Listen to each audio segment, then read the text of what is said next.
Hello, everyone. Good afternoon to all who have joined us today from all parts of India, including our esteemed jury and speakers, as well as our lovely audience. Hope you're all doing well. It gives me great pleasure to welcome you all to the 11th edition of the India CFO Summit 2021, powered by Expensing. I am Sabarinathan Sampath, your host for today's virtual event.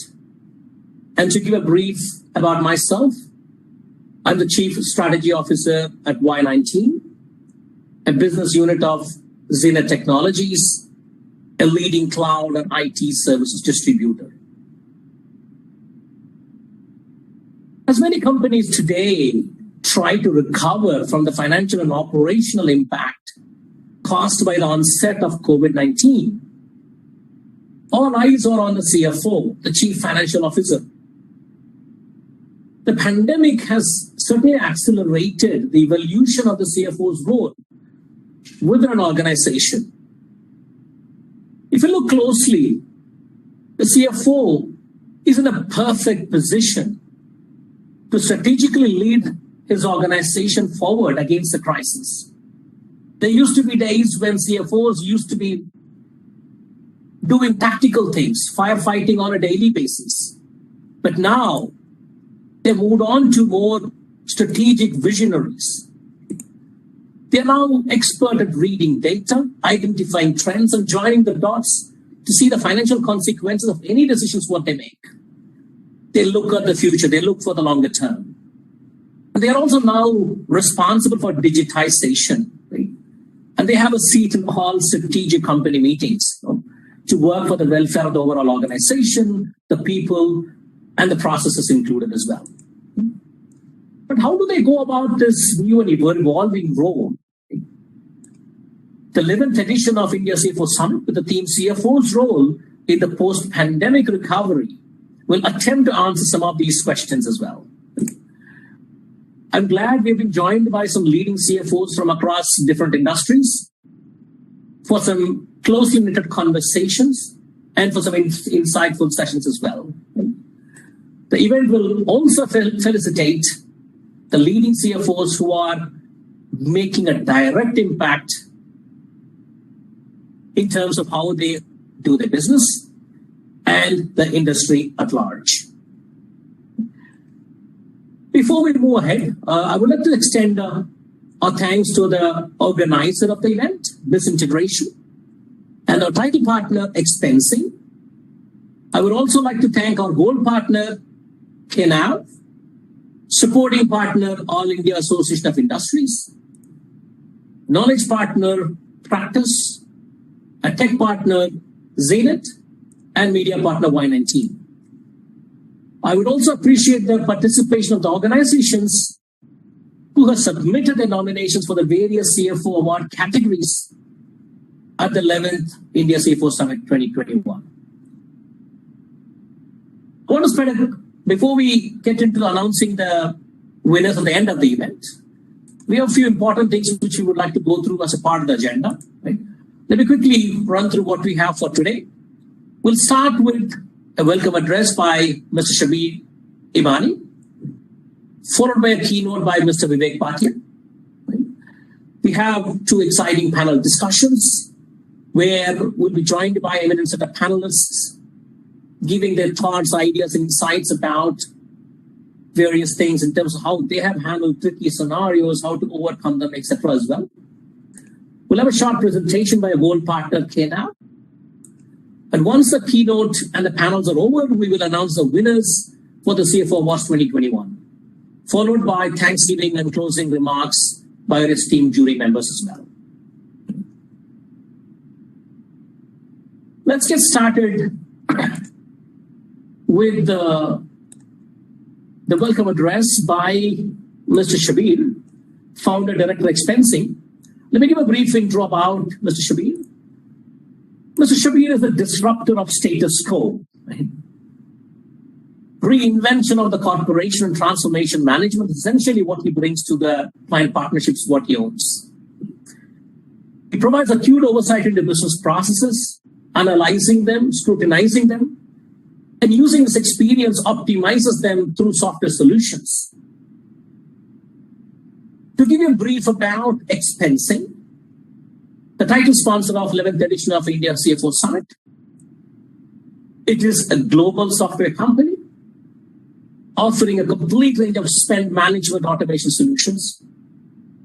Expensing software is transformational and built on companies' deep domain knowledge of best practices of strategic outsourcing, procurement to pay, accounts payable, travel, and employee expense management.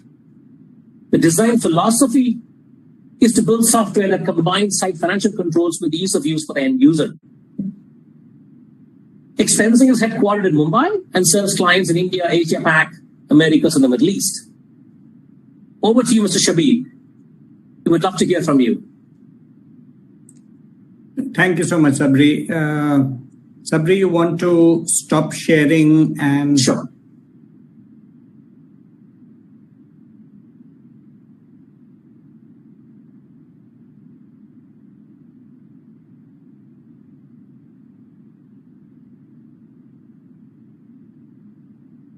Okay. So, while this is supposed to be a welcome note, and I'm definitely more than happy to welcome all of you, I'm going to go beyond just what traditional welcome note is supposed to do out here. Let me start by sharing an experience with you, which led me to, the presentation that I'm going to have today. Back yesterday from a month-long trip to the USA. I went to the East Coast. I went to, Chicago and Minneapolis, St. Paul. In the Midwest area, I went to Colorado, Texas, a bit of the West Coast in terms of San Fran and the Valley. This was part of an exercise to meet a whole lot of CFOs as markets reopen and we get a chance to go ahead and interact with them again.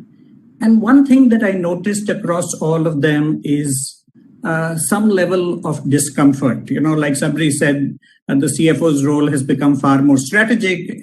With that strategy comes a lot more responsibility that CFOs are expected to handle. And one thing that I noticed is, so some people complained about, what in the US and to a limited extent in India is called the resignation wave and the fight for talent. Some other people were really worried about what China-US relationships would do.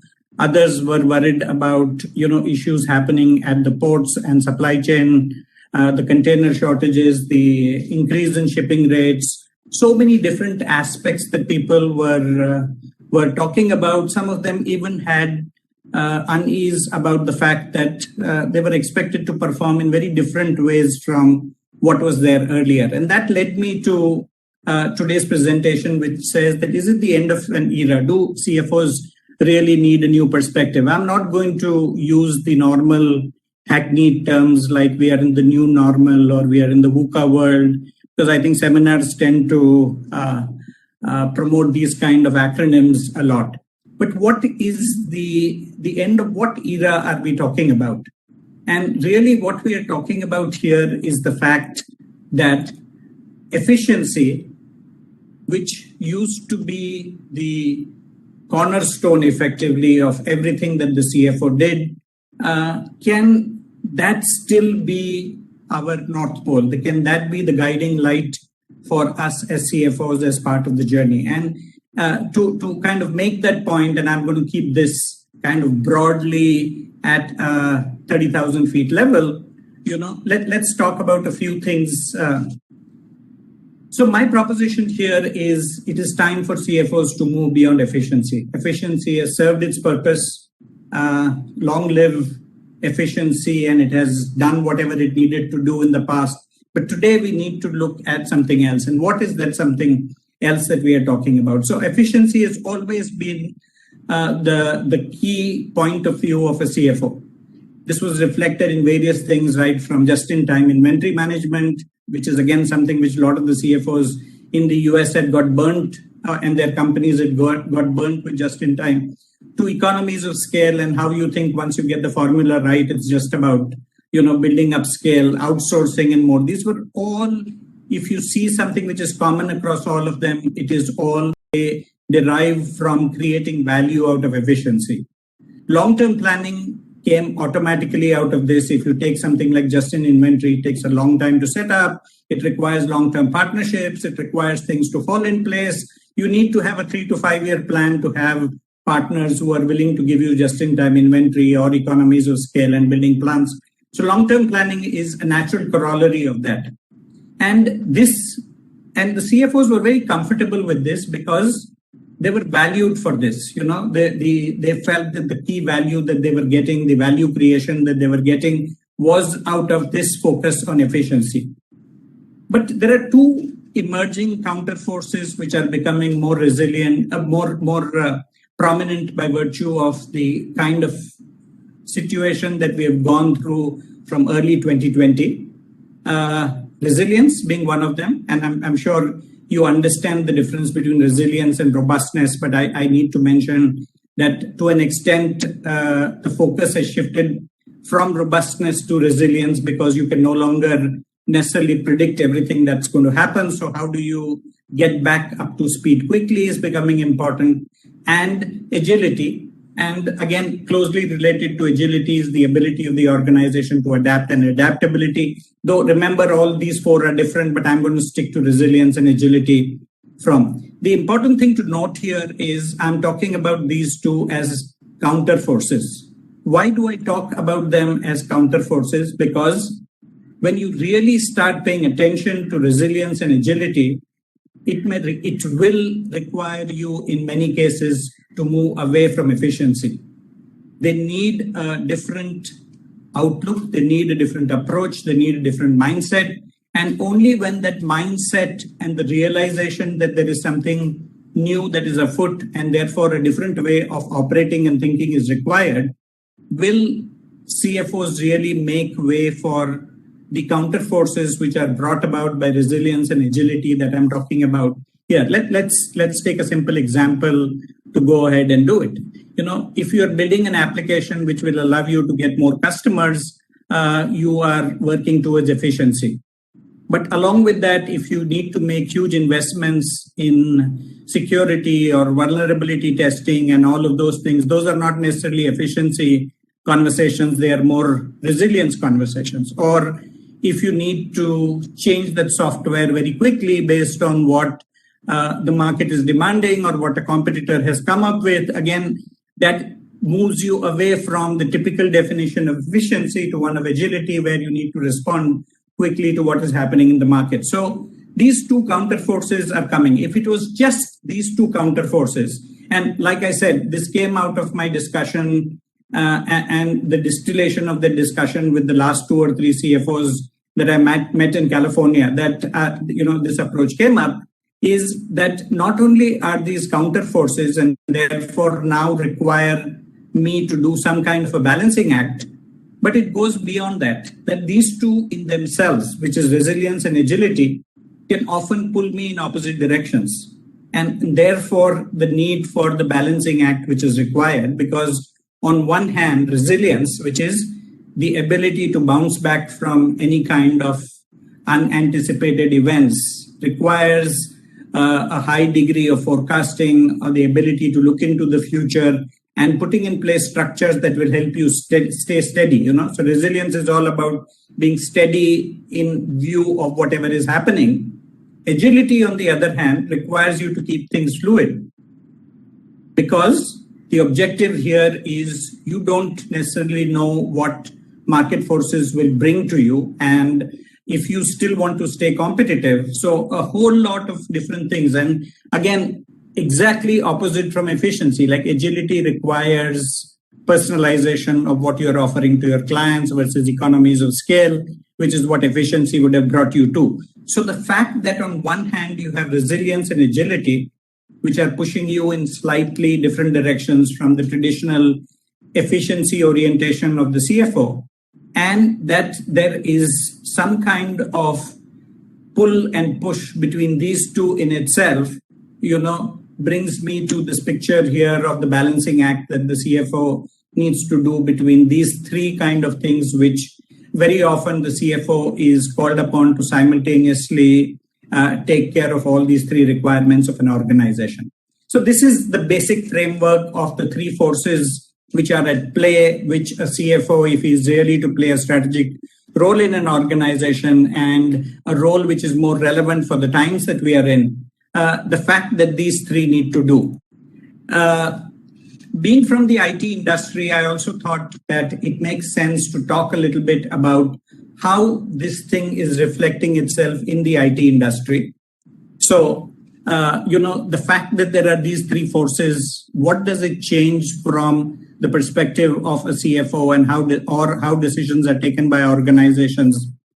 The first is hyperautomation. Today most analysts are talking about that the last 2 years have been an era where organizations should change their orientation to hyper-automation versus the strict ROI-based orientation about IT decisions. So in the past, we always took IT decisions from the point of view of what is the payback period, what is my return on investment, all of those aspects. And hyper-automation says, automate all you can, and encourage everybody in the organization to look at areas for digital transformation that you can have in the organization, because in the long run, those organizations who have automated almost all they can automate.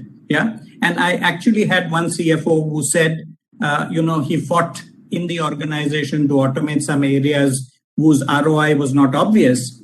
And when this resignation wave came and they lost about that. So this was an organization whose typical manpower turnover was lower than 5%. Very typical in US, except for the IT industry, 5% is a very common kind of a manpower turnover ratio. They today are facing an upwards of 30% turnover ratio. And one of the things that is helping them be resilient in this time is the fact that they have a lot of areas which they have done through this whole aspect called hyperautomation. So one way in which the triad of forces which I talked about is playing out is hyperautomation in the IT industry.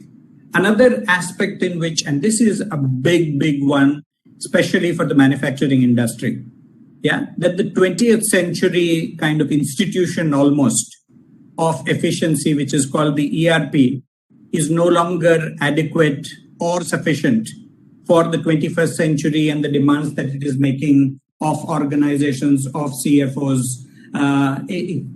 It's no longer sufficient to do this. And there are 3 or 4 important reasons why we are doing this. I don't know how many of you are familiar with this term called decomposition of ERPs. But basically, today analysts are clear that ERP came at a time when integration was important, best of breed integration was very difficult, so people bought integrated solutions.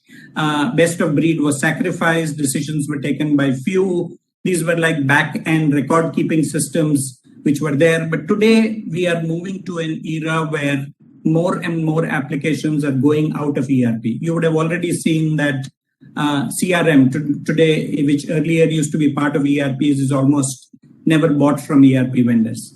HRMS is another area where it is very rarely bought. Warehousing is a third area where it is. I can go on and on.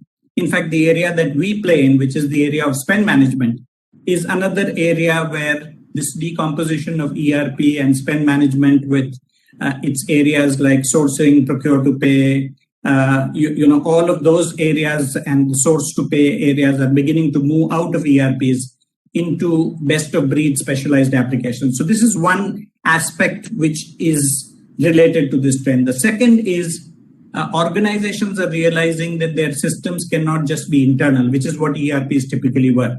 They need to be inter-organizational, not intra-organizational, but inter-organizational, which means how do you reach out to your entire value chain, to your service providers, to your banks, whoever are the other players, your channel, who are part of the value creation network that you have.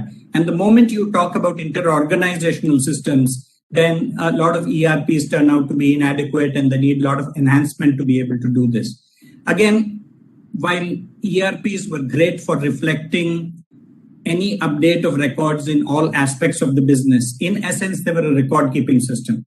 Today, what you need are end-to-end process management systems with their own kind of compliance controls built into it, with their own delegation of authority and powerful delegation of authority, rules-based and roles-based kind of built into it. So we are talking about moving beyond record keeping. The last and the most important part, which sometimes get underemphasized when decisions are taken by IT, is strong emphasis on user experience.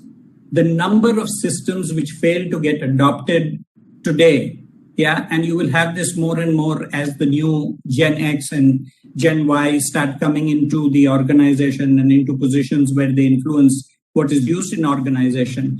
The use or the strong emphasis on user experience becomes very important. And this is an area in which typically ERPs do not do too well. So we are seeing in the US, for example, just I know about my area, out of the Fortune 500 companies, 450 companies plus have moved spend management out of beyond their ERP into a specialized spend management solution. That's the level of this whole trend of moving beyond ERP for their requirement. The third and the last point that I want to talk about, and again, this is going to be very important for all of you who are attending this seminar as CFOs, which is the approach to application software is beginning to change. The traditional approach used to be long evaluation cycles, make sure that you are covering all your risks. It doesn't matter if it takes us 9 months to decide on a solution, versus this whole agility force which is coming into play and the need to put systems in place very quickly requires quicker decisions. And when I say quicker decisions, I mean quicker decisions with lesser commitment upfront. You're no longer willing to put the 4 crore, 5 crore, which you put into an ERP and then hope that it would go. Here you're talking about how do you minimize your upfront money so that you are able to take a decision quickly.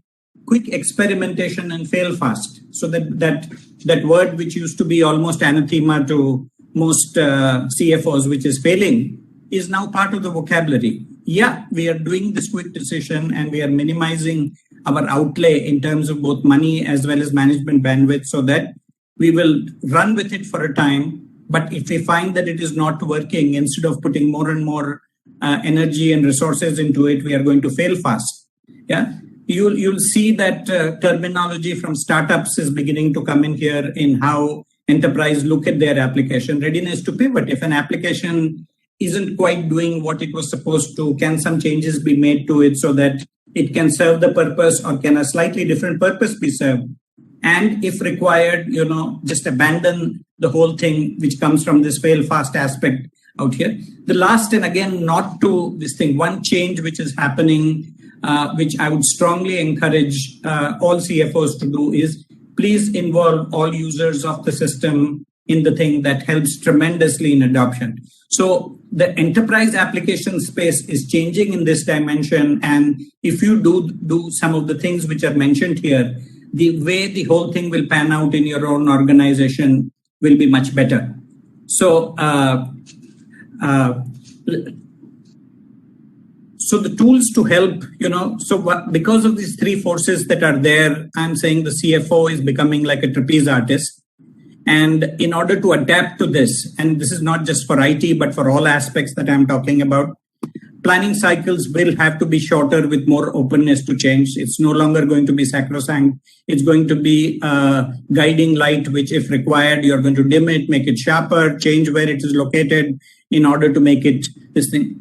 To decide that you are focusing your energies on the right aspect, during decision making, you have to understand very clearly, and I'm adopting this from Stephen Covey, what is your circle of control? And that is where you should have maximum focus and work happening. What is your circle of influence, which is where you should have a lesser focus, but keep an eye on that so that those aspects which you can influence, if you can move towards your direction, it will help you better. And last is the circle of concern, which is the largest circle, which is all those things which you think will impact you. and have systems in place for environmental monitoring so that you know what is happening in the macro environment and you are able to go ahead and do it. What it also needs is a new approach to risk management. And this is something which I've especially seen in CFOs who have grown through the ranks, that they tend to think one of their jobs is to keep, to avoid risks. Yeah. And what I'm saying is the new approach to risk management, which is now required, would mean that you take on more risks and have plans in place, what I'm calling contingencies, so that if things go awry, you have the wherewithals and the processes in place to go ahead and recover from that quickly. We come back to good old resilience here. But the need for taking risk management, one way of looking at it is the low risk, high payoff areas which were there in businesses have all been taken as businesses have evolved. Today, if you want a high payoff in the business that you are in, it necessarily entails that you take higher risk along with the mechanisms to go ahead and put it in place. And the last one, and I'm saying this because, again, I just came back from the US, the amount of discussion on ESG which is happening there is surprisingly more. And if any of you are doing in business in the US, don't be surprised if your customers come back and ask you, what is it you are doing, especially in the areas of environment and corporate governance? What are the aspects that these are the COP meet that was there has suddenly raised awareness on the environment. And, people have found that only those companies which had the right controls and governance are the ones which were doing well. So these are things which, as you balance these three forces which are pulling you in different directions, these are 4 points which I think are aspects to keep in mind, which will help you go through some of the complex maneuvers which you will be required, the gymnastics which you will be needed to do as you balance out across all of these forces. Yeah, that was a quick, view on what that. Two of my colleagues, Mithilesh and Dipesh, helped me with parts of this presentation. And that's the perspective that we had to present. Back to you. I guess we are not taking questions, right? No, we will ask the audience to type them on the chat window if they have any. Okay, right. So shall I stop sharing? Yes, please. Thank you. Okay. That was wonderful. Thank you, Mr. Shabir. Thank you for setting the tone for the event as well. Thank you. And let's, for the benefit of the audience, just want to reiterate that there are stalls in the lobby. So please feel free to visit them, ask questions, whatever you may have. And if you have any questions, please, for Mr. Shabir or for any of the speakers who are participating in the event, please feel free to type them on the chat window. So with that said, we have a short video message by Expensing for the audience. So let me just arrange to play that.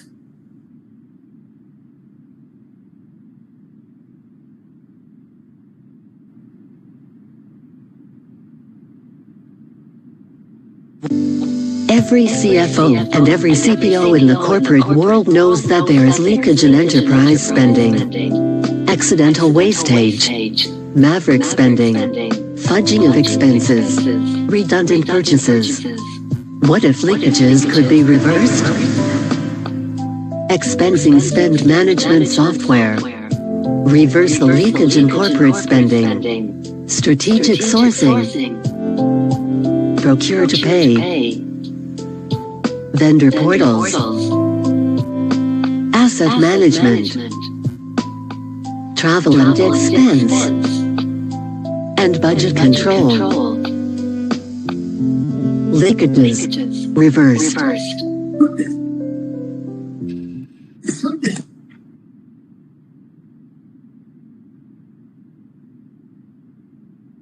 Great. That was a short message from our title sponsor, Expensing. Moving on. Let me now welcome Mr. Vivek Bhatia, Managing Director and CEO from Tyson Group Industries India, for his keynote address. Mr. Vivek has worked as COO and the member of the board at Tyson Group Industries India, as its regional director and also as the CEO Asia Pac, driving group initiatives for all the Tyson Group companies in the region. Prior to that, he led strategy, markets, and development in the Asia Pac region for the group and was based out of Singapore. Before Tyson Group, Mr. Vivek was with Boston Consulting Group India, where he worked extensively in the capital goods sector with clients in India and abroad on a wide canvas of topics. In 2013, he was awarded a BCG Olympics gold medal for the most insightful and impactful client work in the region.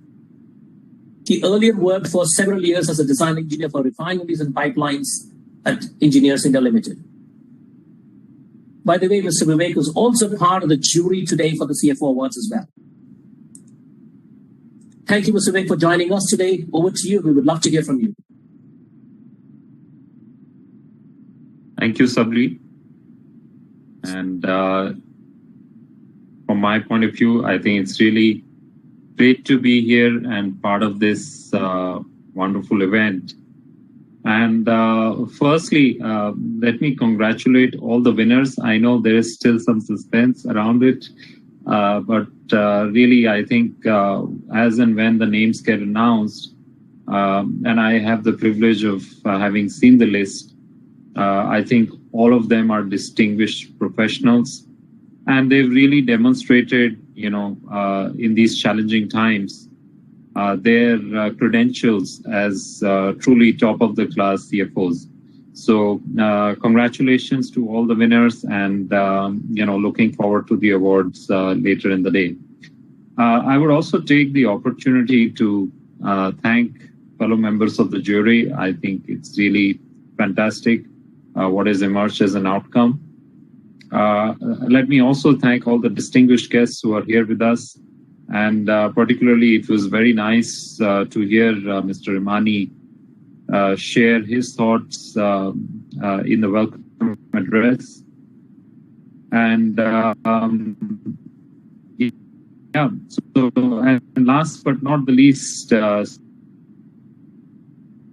event.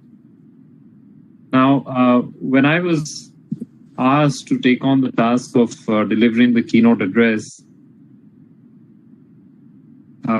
I really reflected a lot, and really I think there's a very apt theme which is really thinking about the CFO's role in the post-pandemic, and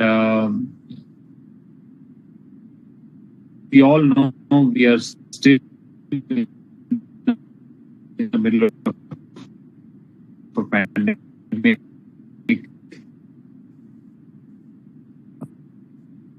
We've gone through a few waves and sort of understood what it takes to manage in this complex circumstance. And I can tell you many businesses are now really saying, yes, the pandemic is now understood. The challenges, complexities surrounding it are understood. Now we have to really look forward. And we are seeing some of that already in India. We are in the middle of a sharp recovery. It's a V-shaped recovery. And other regions of the world are also getting back on their feet. But it is quite obvious that as a world, as businesses, as leaders, we were not fully prepared for what hit us. And there were, of course, health consequences. But equally, there were significant disruptions in operations. And we continue to see some of that even today. So if you look at logistics, it's still significantly above in terms of costs.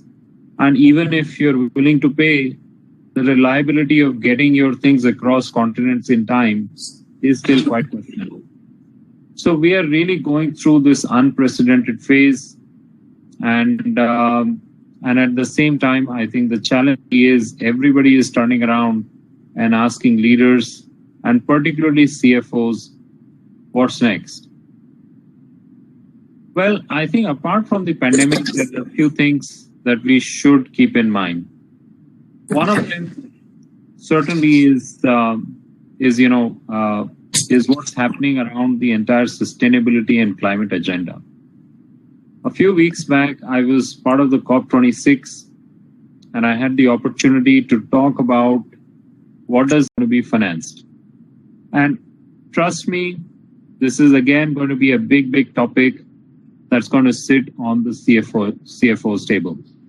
So now we are seeing this really develop equally as a technology topic as well as a CFO topic. On the other side, I think if we move on from the whole ESG conversation, the other big theme, the challenge that I see is really a realignment in geopolitics.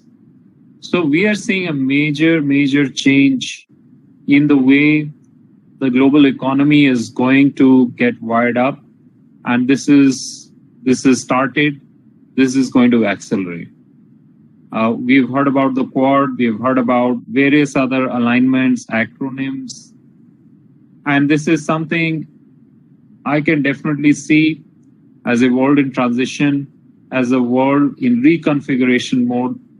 And a lot of this will have consequences and unforeseen consequences in some ways, in terms of disruptions in supply chains, in terms of new requirements of reporting, in terms of new obligations.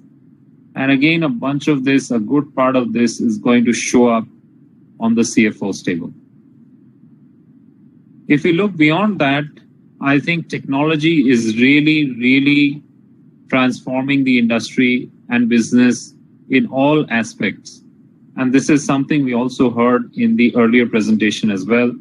And therefore, digitalization, and not just digitalization as an agenda, as a buzzword, but really incorporating that in business, really using that to transform business processes, bringing agility and resilience into the whole operations of a business is going to be something that's going to take a lot of energy from CFOs.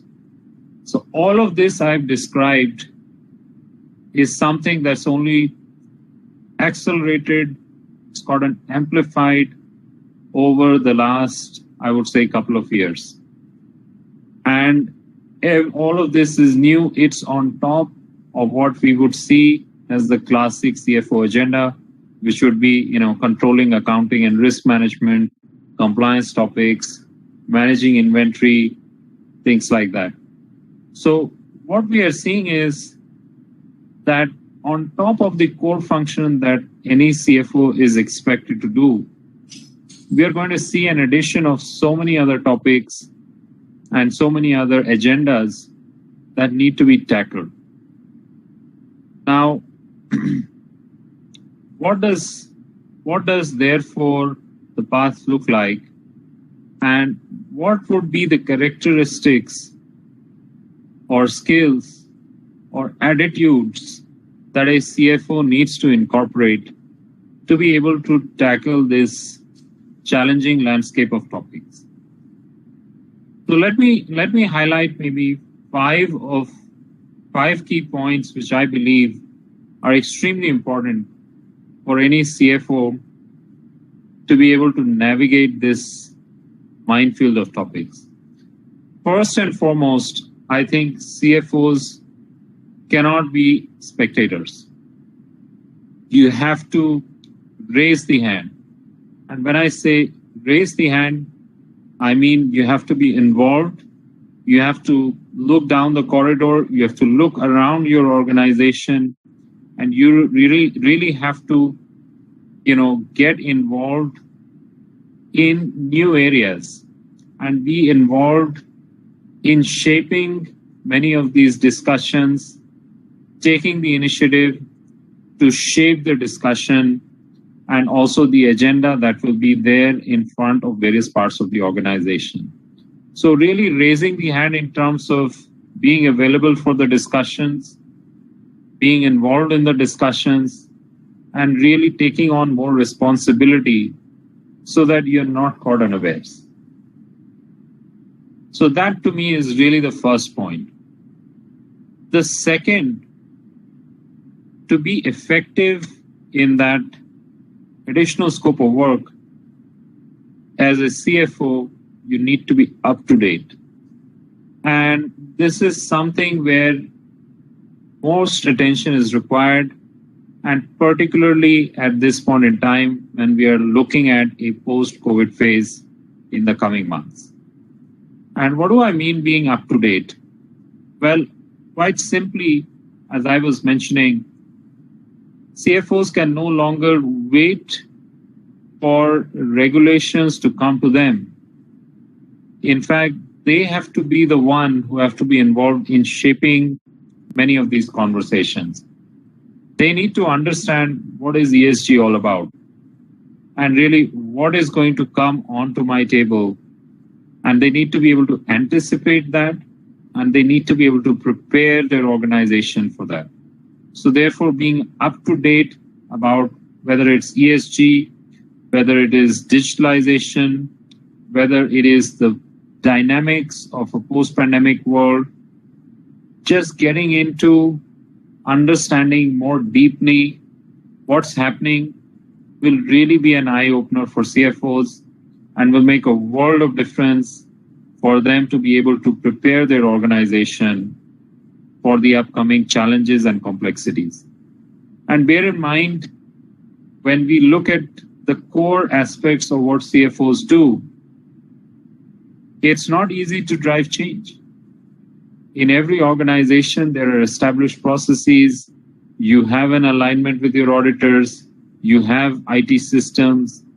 And it's not easy for organizations to suddenly adapt or change successive waves of challenges and complexity.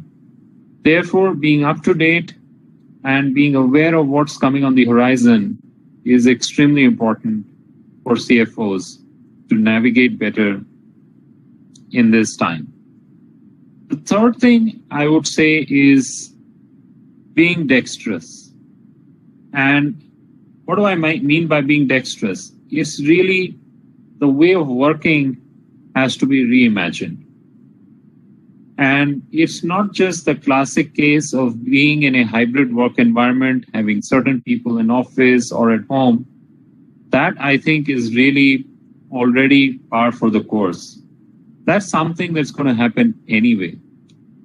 But when I say being dexterous, I really mean thinking about technology and really evaluating how best you can bring more technology and how you can use that to your advantage to have the flexibility and agility to navigate this challenging environment that we all expect in the days ahead, on top of the complexity and challenges that we are already seeing today. So therefore, I think being dexterous is an extremely important skill and capability that CFOs need to build. The fourth thing that I would expect from CFOs is really being a people person.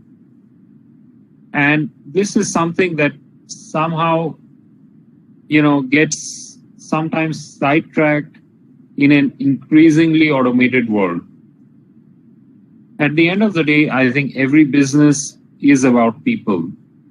And a lot of what CFOs do has a tremendous impact on the nature of the organization. And CFOs, especially in this hybrid working environment where we will have disconnected teams working in very different environments, as CFOs, you need to make an extra effort to really go back and get the pulse of what's going on in the organization and where people are struggling, what are the kind of challenges they're facing, and what are the kind of risks and complexities that can be expected. And this also means using that as an insight to reflect how we can make sure that the financial systems and the IT systems and the governance and the controls are better prepared to support the organization and the people in particular in a very different way of work. And the fifth thing and the last thing that I would like to emphasize that CFOs need to think about is really being a visionary. And now this might sound like something that is, at 100,000 feet level.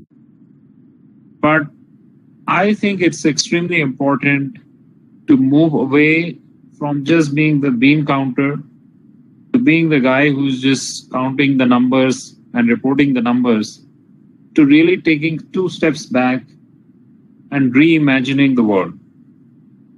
And in that worldview, incorporating every disruption that you can foresee as of today, incorporating the technology that you see that is available out there, incorporating the challenges that people are facing and the new expectations that people have from various governance and service functions, and really envisioning in a much broader way how the CFO role can make the most impact in your organization.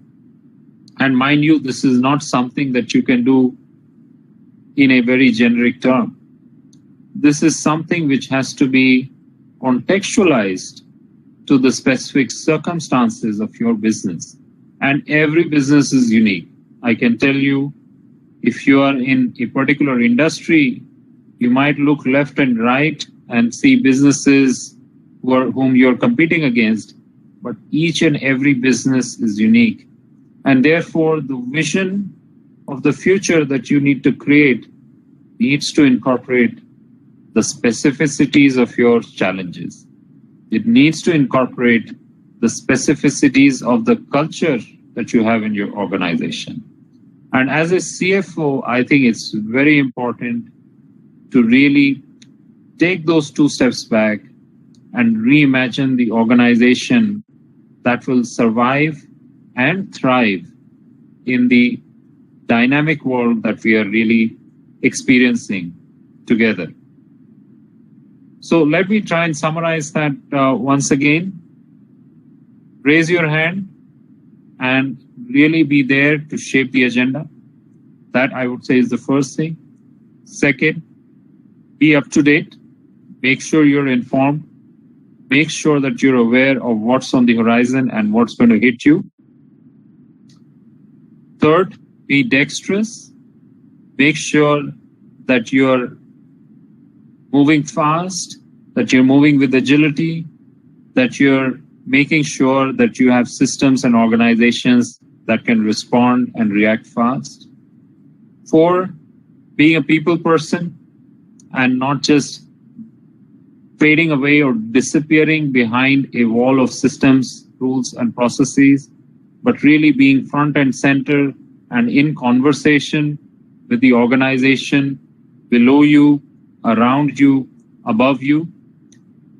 And lastly, but not the least, and perhaps most importantly, being a visionary to reimagine how the agenda should be and what the organization should prepare for. So with that, let me hand it back to you, Sabri. And I wish the entire event grand success. Thank you so much. Thank you, Mr. Vivek, for those inspiring words. Anything that you share with us is always insightful and thought-provoking. And I'm sure the audience found that insightful as well. Thank you. Thank you for being there. So we move on to the next item on the agenda. Prior to that, we'll probably have a quick video from expensing. Yeah. Share presenter rights back to me, please.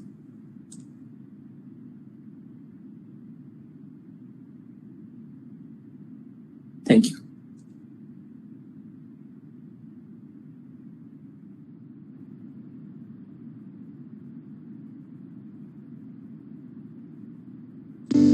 Every CFO and every CPO in the corporate world knows that there is leakage in enterprise spending, accidental wastage, maverick spending, Fudging of expenses. Redundant purchases. What if leakages could be reversed? Expensing spend management software. Reverse the leakage in corporate spending. Strategic sourcing. Procure to pay. Vendor portals. Asset management. Travel and expense. And budget control. Leakages. Reversed.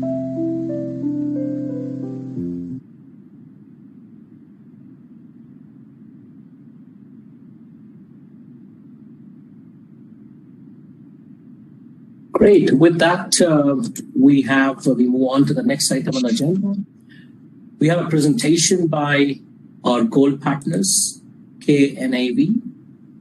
Let me welcome Mr. Anand Shah, Director, Valuation Services, and Ms. Kinjal Shah, Manager, Valuation Services from KNAV, for the presentation on valuations in post-COVID M&A. Over to you both.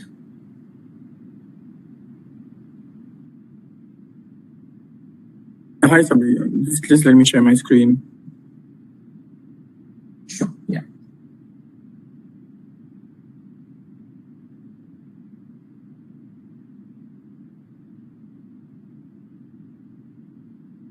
Can you see the presentation?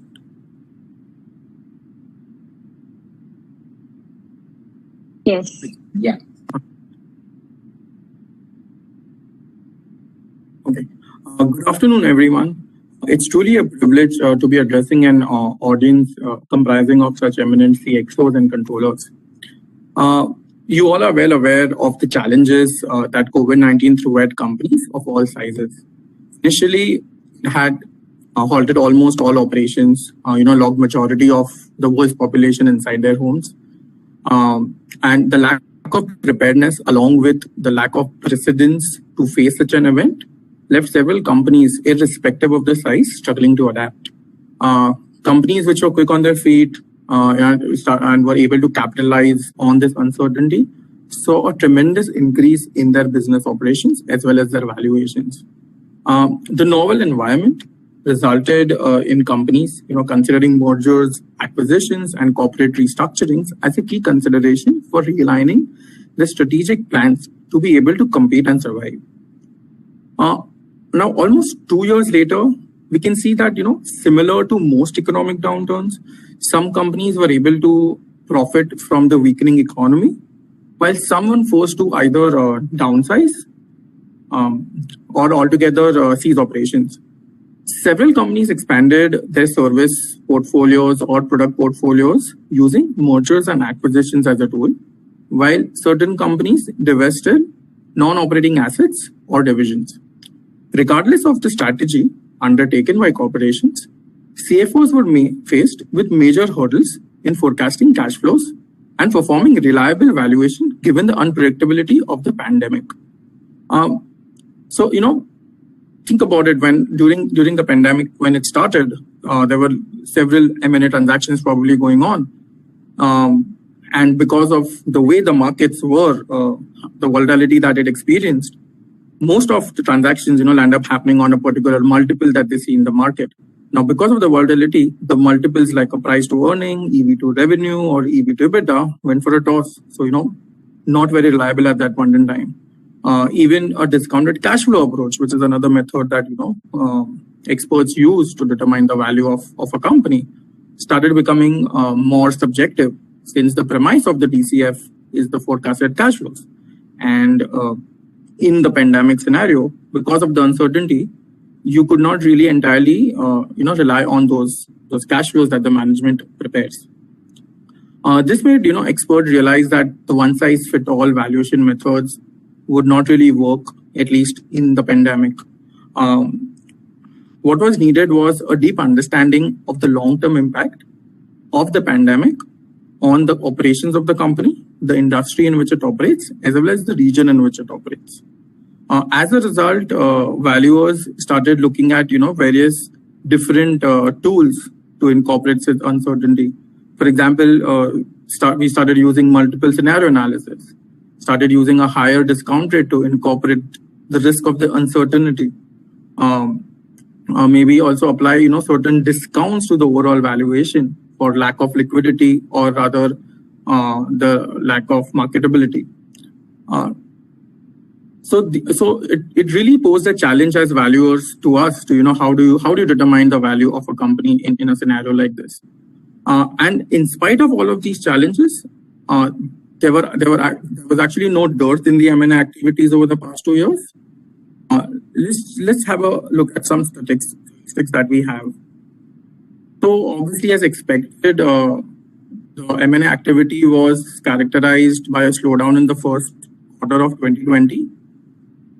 With the announcement of vaccines and easing of restrictions, the M&A activities did reignite, and the reduction in the uncertainties resulted in a V-shaped recovery.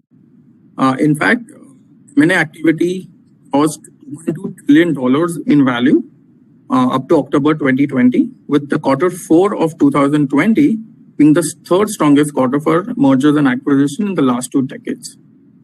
India itself witnessed over $82 billion worth of deals, which is a 23% increase from 2019. 2021 has even been better for the mergers and acquisition activities, with each quarter recording $1 trillion of transactions.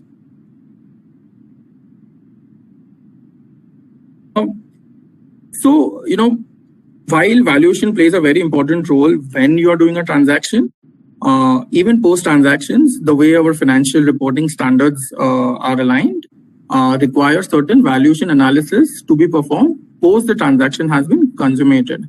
So what I'm going to talk about in this slide is, what's the impact of these financial reporting valuations on your profit and loss account. So one of the first requirements that stem once a transaction has been consummated is a purchase price allocation. Some of you all might have been a part of a purchase price allocation exercise, in the past. However, just to kind of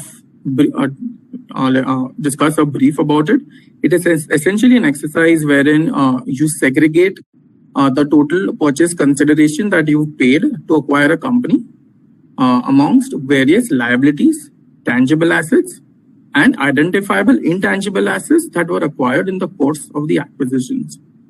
Intangible assets over here will be all those intangibles that the business has created over its life. So it could be your relationship with your customers, certain technical know-how, or certain intellectual property, your trade names, your trademarks, the workforce that you have. All of these need to be separately identified and valued. You also need to consider that all of these intangibles that we recognize on the books of account, they're subject to amortization in your P&L. There are also questions at times that we face whether such amortization on these recognized intangible assets are subject to tax benefits.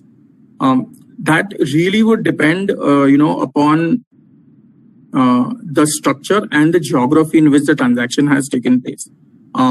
Certain geographies allow tax benefits on amortization of these intangibles only if the deal has been structured as an asset-only purchase against the deal being structured as an equity or a share purchase.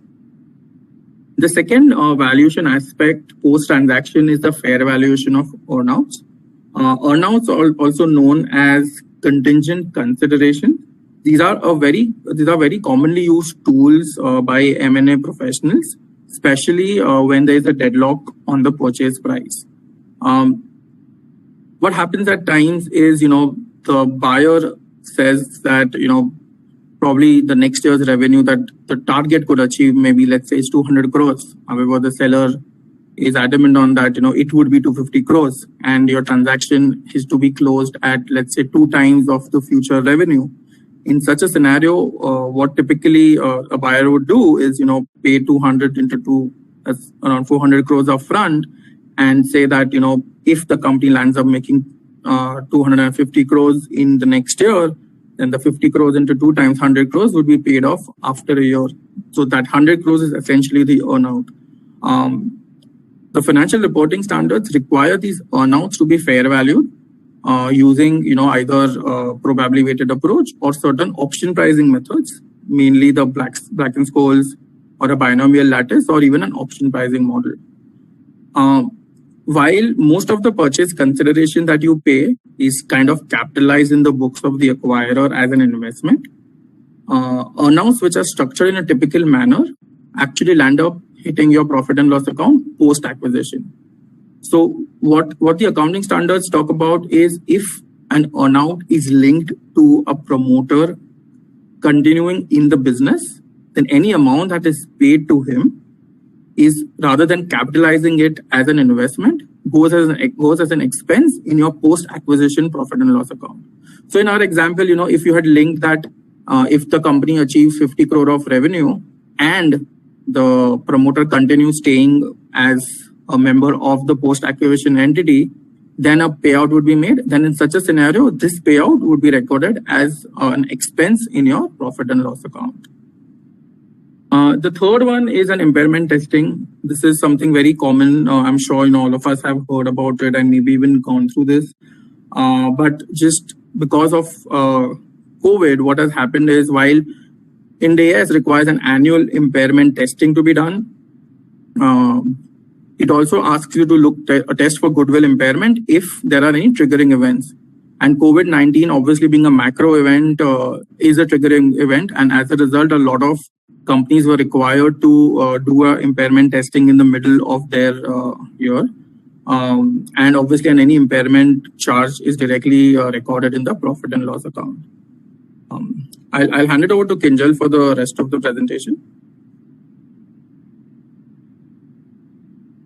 Thanks, Anand. Apologies, I have some patchy network, so my video is going to be switched off. So we can now move on to discuss the impact of COVID-19 on M&A valuations. From a macro perspective, we've seen that the effects of COVID have manifested in unpaid rents, unused office space, business closures, and even unprecedented unemployment. So let's look at these impacts one by one. The first and foremost has been that assessing the long-term impact of the pandemic. Usually when we are working on valuation assignments, we love to ask our clients as to what is the long-term estimate of revenue growth maybe after 5 years, what is your expectation of profitability margins. But now we are met with puzzled looks, and rightly so. Because now we are in a scenario where the past can no longer be relied upon to predict the future.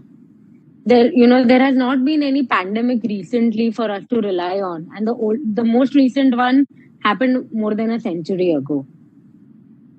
And given the uncertainty around, surrounding the pandemic's impact, long-term forecasts are also more likely to be challenged in litigation events. What we believe is that, having scenario-based forecasts would be the way to go, to ensure that we have all our bases covered. The second one talks about the impact on the cash flows. So the impact on cash flows, will have a direct effect on an M&A value conclusion. Now, depending on the industry in which the company operates, cash flows have either been positively or negatively impacted. And irrespective of the industry, early stage companies have been, negatively impacted because of the, stifling of the marketing efforts due to the restrictions on, face-to-face meetings or in-person seminars. This, has also led to significant volatilities in value. So let's say, a company that was valued on December 31, 2019. Now, that value conclusion would not take into account the effect of the pandemic simply because it is a subsequent event as of that date. The same company valued on March 31, 2020 would have a significantly different value. And this, to an extent that it might become unjustifiable to, financial statement reader or, a potential buyer of the company. Now, from our standpoint, as appraisers, we also have been forced to relook at the methods that we apply for M&A valuations. For example, the discount rates that we use under the income approach, they have been heavily impacted due to volatility in various factors. One of them being beta. So, the chart on the right, you see basically the average beta for a 2-year, 3-year, 5-year look back period for the airline industry. And you can actually see a clear-cut demarcation between, pre-COVID and a post-COVID era. And we see that, there has been a steady increase in the betas. And apart from the beta, leading appraisers have also published revised estimates for market premiums to account for the higher riskiness of equity markets. And additionally, as people fled to bonds for safety, geographies have recorded record lows of risk-free rates, which are sometimes negative. So from a valuation perspective, all these inputs have to be assessed, for their long-term impacts when we value a company in perpetuity. Having spoken about the income approach, the market approach also has had its own set of challenges in the pandemic. Now, stock prices of companies have been extremely volatile, with those of the beneficiary industry skyrocketing while the others have nosedived.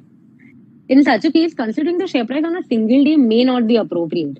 What we have done is, we've alternatively considered periodic averages of share prices, such as, 3-month average or a 6-month average, to calculate the benchmark multiples. Similarly, even the guideline transaction method, the application of this method has come into question because, a transaction that had taken place in an economic situation where COVID wasn't there may not reflect the realities that exist today. So, we might have to think twice, before kind of selecting or, relying on multiples for transactions that happened pre-COVID. Addressing the next point, so the goodwill impairment process has itself been complicated, because of the uncertainty surrounding about how long the pandemic is going to last, what are going to be the long-term effects, and that makes the process of assessing the amount of impairment loss very subjective.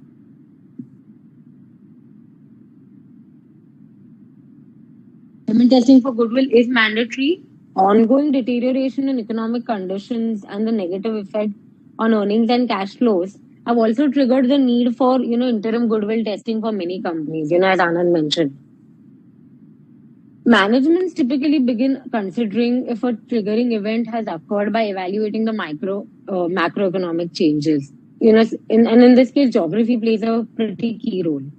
So, for example, in the early days of the pandemic, management teams based in the United States understandably didn't know the severity of the issue as it was developing in Asia. Therefore, if an organization has operations in Asia or Europe, the risk of impairment occurring there may not have been obvious in the early days, which could have slowed down the triggering event analysis, which is otherwise required. Again, as discussed in the first point, reliance on just one base case of projections may not be appropriate for companies, especially where the buffer between the carrying value and the recoverable value is slim. The way forward would be to have a sensitivity analysis to show value conclusions under various possibilities. Another option open to companies is, deriving a value conclusion using simulation methods such as the Monte Carlo simulation. Lastly, it is important to understand that the pandemic's effect was not a blanket one on all the companies in the population. Industries such as pharmaceutical, tech solutions have benefited massively from the pandemic, while the discretionary space such as hospitality, airlines, etc., have been badly hurt. And these industry-specific factors have also been reflected in the M&A space. Anand, we can move on to the next slide. Now, as Anand discussed, that the pandemic has settled and deal making has picked up. Now, let's understand the regulatory compliances in India from an M&A point of view. So we look at, we categorize transactions as outbound, inbound, and domestic. So in case of outbound transactions, FEMA guidelines require a valuation report either from a CA or a merchant banker to determine if the transaction price is not greater than the fair value of the business. There are, draft rules in place proposing a registered valuers report rather than a CEO or merchant banker report. The Indian Income Tax Act, requires an 11 UA report, also known as also the NAV analysis, to determine that the consideration paid for acquiring the shares is greater than the fair market value per section 56(2)(10). In case of an inbound transaction, again, FEMA RBI require a CEO or merchant banker report. In this case, to determine that the transaction price received is not less than the. And as we know, FEMA requires appraisers to use internationally accepted valuation methods. The Indian Income Tax Act again requires an 11 UA report. In this case, to determine that the consideration received for selling the shares is greater than the fair market value for compliance with Section 50CA. And in case of an inbound transaction, there is another compliance for with Companies Act Section 62. Wherein a registered valuers report is required where the company is issuing new shares. In case of a domestic transaction, we again have a requirement under the Companies Act for a registered valuers report in case of fresh issue of shares. And the Income Tax Act would require a merchant banker report for issue of new shares to comply with Section 56(2)(7)(b). So this is it, from our end, based on our experience of, the impact of COVID and how it affected our experience of working with clients. And, you're free to ask any questions that you may have. Thank you. Thank you.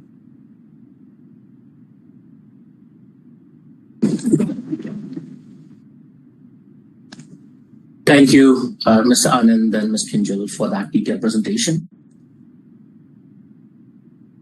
Giri, if you wouldn't mind giving presenter rights back again. Thank you.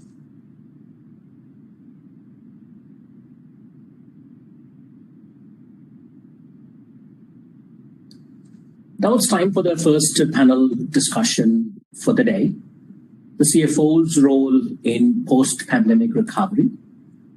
This panel will be moderated by Mr. Deepak Narayan, CEO and co-founder of Practice. Mr. Deepak is a disruptor and value creator that's decided to reimagine how consulting firms add value to customers through a proprietary ROI, return on investment framework. Mr. Deepak is an active volunteer at the Isha Foundation, a diehard cricket buff, a yoga practitioner, and a mediator and a voracious reader, and loves spending time with people. Joining him would be an elite group of panelists: Mr. Chirag Mehta, Chief Financial Officer and Head, Legal and IT, Bharat Serums and Vaccines Limited; Mr. Alok Bajpai, CFO, Adani Connex, also a respected jury member for the CFO Awards as well; Mr. Saurabh Taneja, CFO, Tata Boeing Aerospace Limited. I'm afraid he's probably not joining us today. I just happened to get that information just now. Mr. Hitesh Uppal joining us, the CFO from magicbricks.com. Ms. Rachana Busari, Vice President at National Stock Exchange of India Limited. The panel will highlight the role of the CFOs in the post-pandemic world, the challenges they have to face, and the opportunities they have in strategically leading their organizations out of crisis. Over to you, Mr. Deepak. Thank you, Sabri. Thanks. Thank you for that lovely introduction. Thank you to the organizers for having all of us here as part of the 11th CFO Summit. A warm welcome to my fellow panelists. And all of you are aware we have a fantastic panel here, and I'm sure all of us will be able to draw out and implement actionable insights coming out of this session and apply it in our own companies. At the outset, it is important to state that we are not yet in the post-pandemic era. However, as we all begin to establish or re-establish what post-pandemic normal looks like, business leaders are focusing on growth and value creation. The pandemic has disrupted existing set business models and ideas, accelerated the pace of innovation and digital transformation, it has also changed the way we work, where we work, and even when we work. While the fundamental principles relating to value creation remains the same, as all of you would agree, delivering this now requires new thinking, especially to leverage macro realities and also to leverage new ways of working. And the role of the CFO continues to remain as strategic as what it was. The CFO remains a co-pilot to the CEO, deeply touched or entrenched by digital transformation, and with a razor-sharp focus on business sustainability. I think with those introductory remarks, I would possibly jump on to to my fellow panelists and maybe start with the only lady in the room, Rachna. If I may request you to switch on your camera so that the audience can see you. So Rachna, my question to you is, I think we have come a long way, right? It's been 360 degrees from the time we saw cash crunch to what we are seeing now, which is a liquidity bonanza. What, as someone who has witnessed this so closely, can you give us examples of what companies and particularly what CFOs did, both during the crunch as well as now with excess liquidity, given you have a vantage point? Rachna. Yeah. Thanks, Deepak, and good evening to all my fellow panelists, and thanks CFO Summit for having me today as a speaker. So, yeah, Deepak, I think I'm the only non-CFO also in this panel. So having worked very closely with the CFO since I'm taking care of the business development initiatives of listing of companies, I work very closely with the CFOs. And, what one thing over a period of time that has changed, I don't know whether it is pandemic or it is something else, that is that CFOs play a very, very pivotal role. Their role has totally changed over a period of time, and they are not only looking at finances or balance sheets is not only their forte. Actually, they've gotten into the various important strategic functions at the CFO level, and what pandemic threw into light, and what I, again, from my interactions with the various CFOs of the larger corporates as well as the small and medium enterprises, is that, the pandemic actually put all the CFOs into a firefighting mode, because this was something which was never, ever even created or envisaged as a worst scenario that could hit, and in the shortest span of time. So I think all of them had a cash war room, I could say, or something like a firefighting mode. And what basically I would just touch upon 2 or 3 things that helped them sail this. The liquidity crunch obviously hit because the supply chains were impacted, the receivable cycle got impacted, and I think there was a total fund crisis that hit them. But what helped most of the CFOs across in the common thread in this whole discussion was that preserving cash became imperative. So, even the most highly leveraged companies at that point of time went back to see that, what is that they could immediately pull out and have some cash and preserve cash that was with them so that they could sail through the next few months. So I think the top priority became sustaining. The top priority became maintaining the top line, or, preserving the top line, I would say, and getting some cash into hands. So that's the first thing that they got into.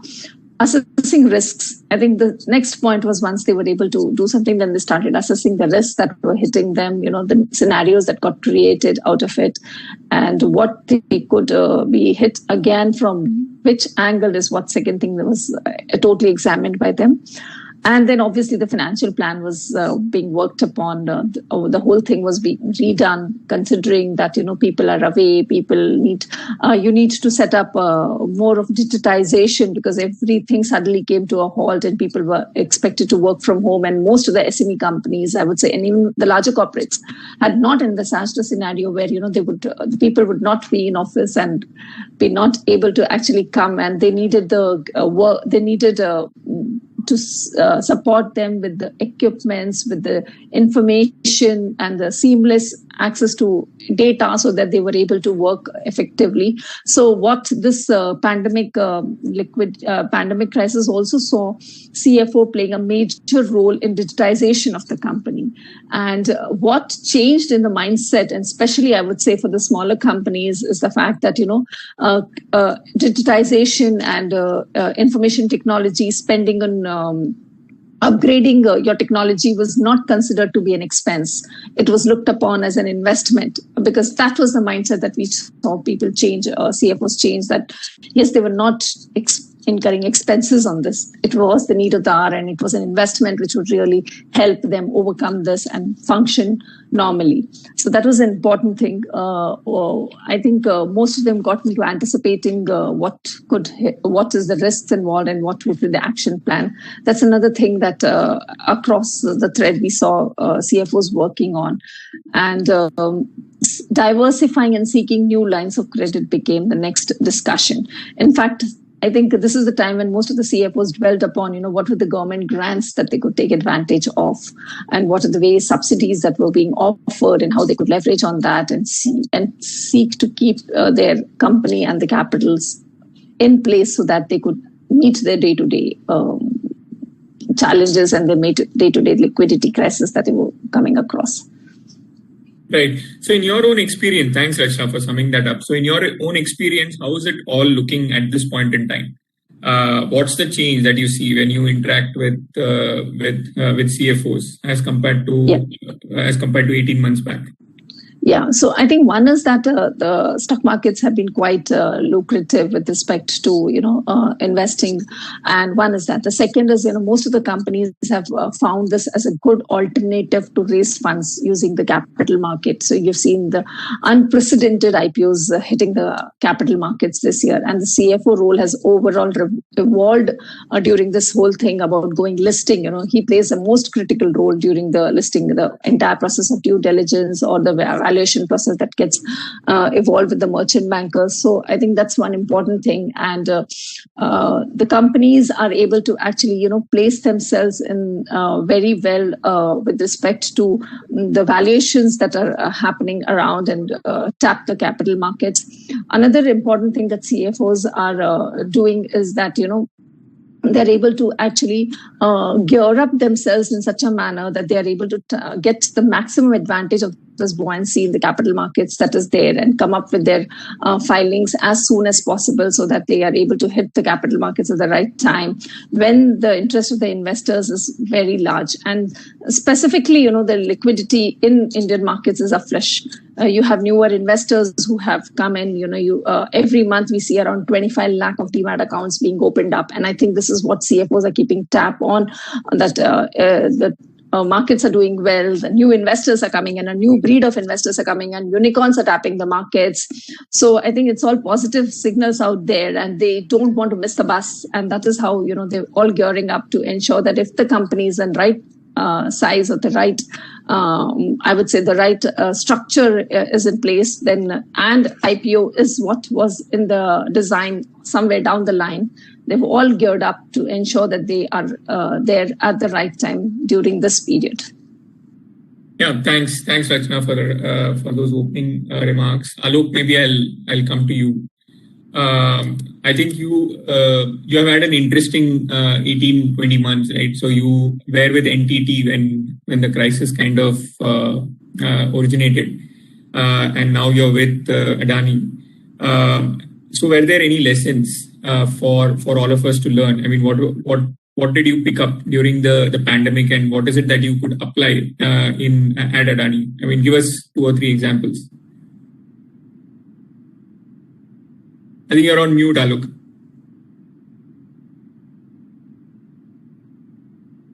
Can somebody unmute it? Yes. Can you hear me? Yes, please go ahead. Okay, Deepak, thanks. Yeah. So good afternoon, everybody. So I think the interesting part was it was more also in the industry that I was in, and I'm in the technology industry or. Sorry, look, the voice is very feeble. I'm actually not able to hear you that well. Can others also confirm it's feeble, because I'm speaking pretty loud? or is it only for you? Can somebody? No, a lot of us can't hear you, Alok. So, sorry. So can I do one thing? Maybe I can go to my phone then, because phone is generally. it's already much better. It's fine now. It's better. Okay. Yeah. Better, At times it's the better. Wi-Fi becomes a little erratic. Is it okay? Otherwise, I'll move to the phone. No, this is better. This is Very better. good. Thank you. Yeah.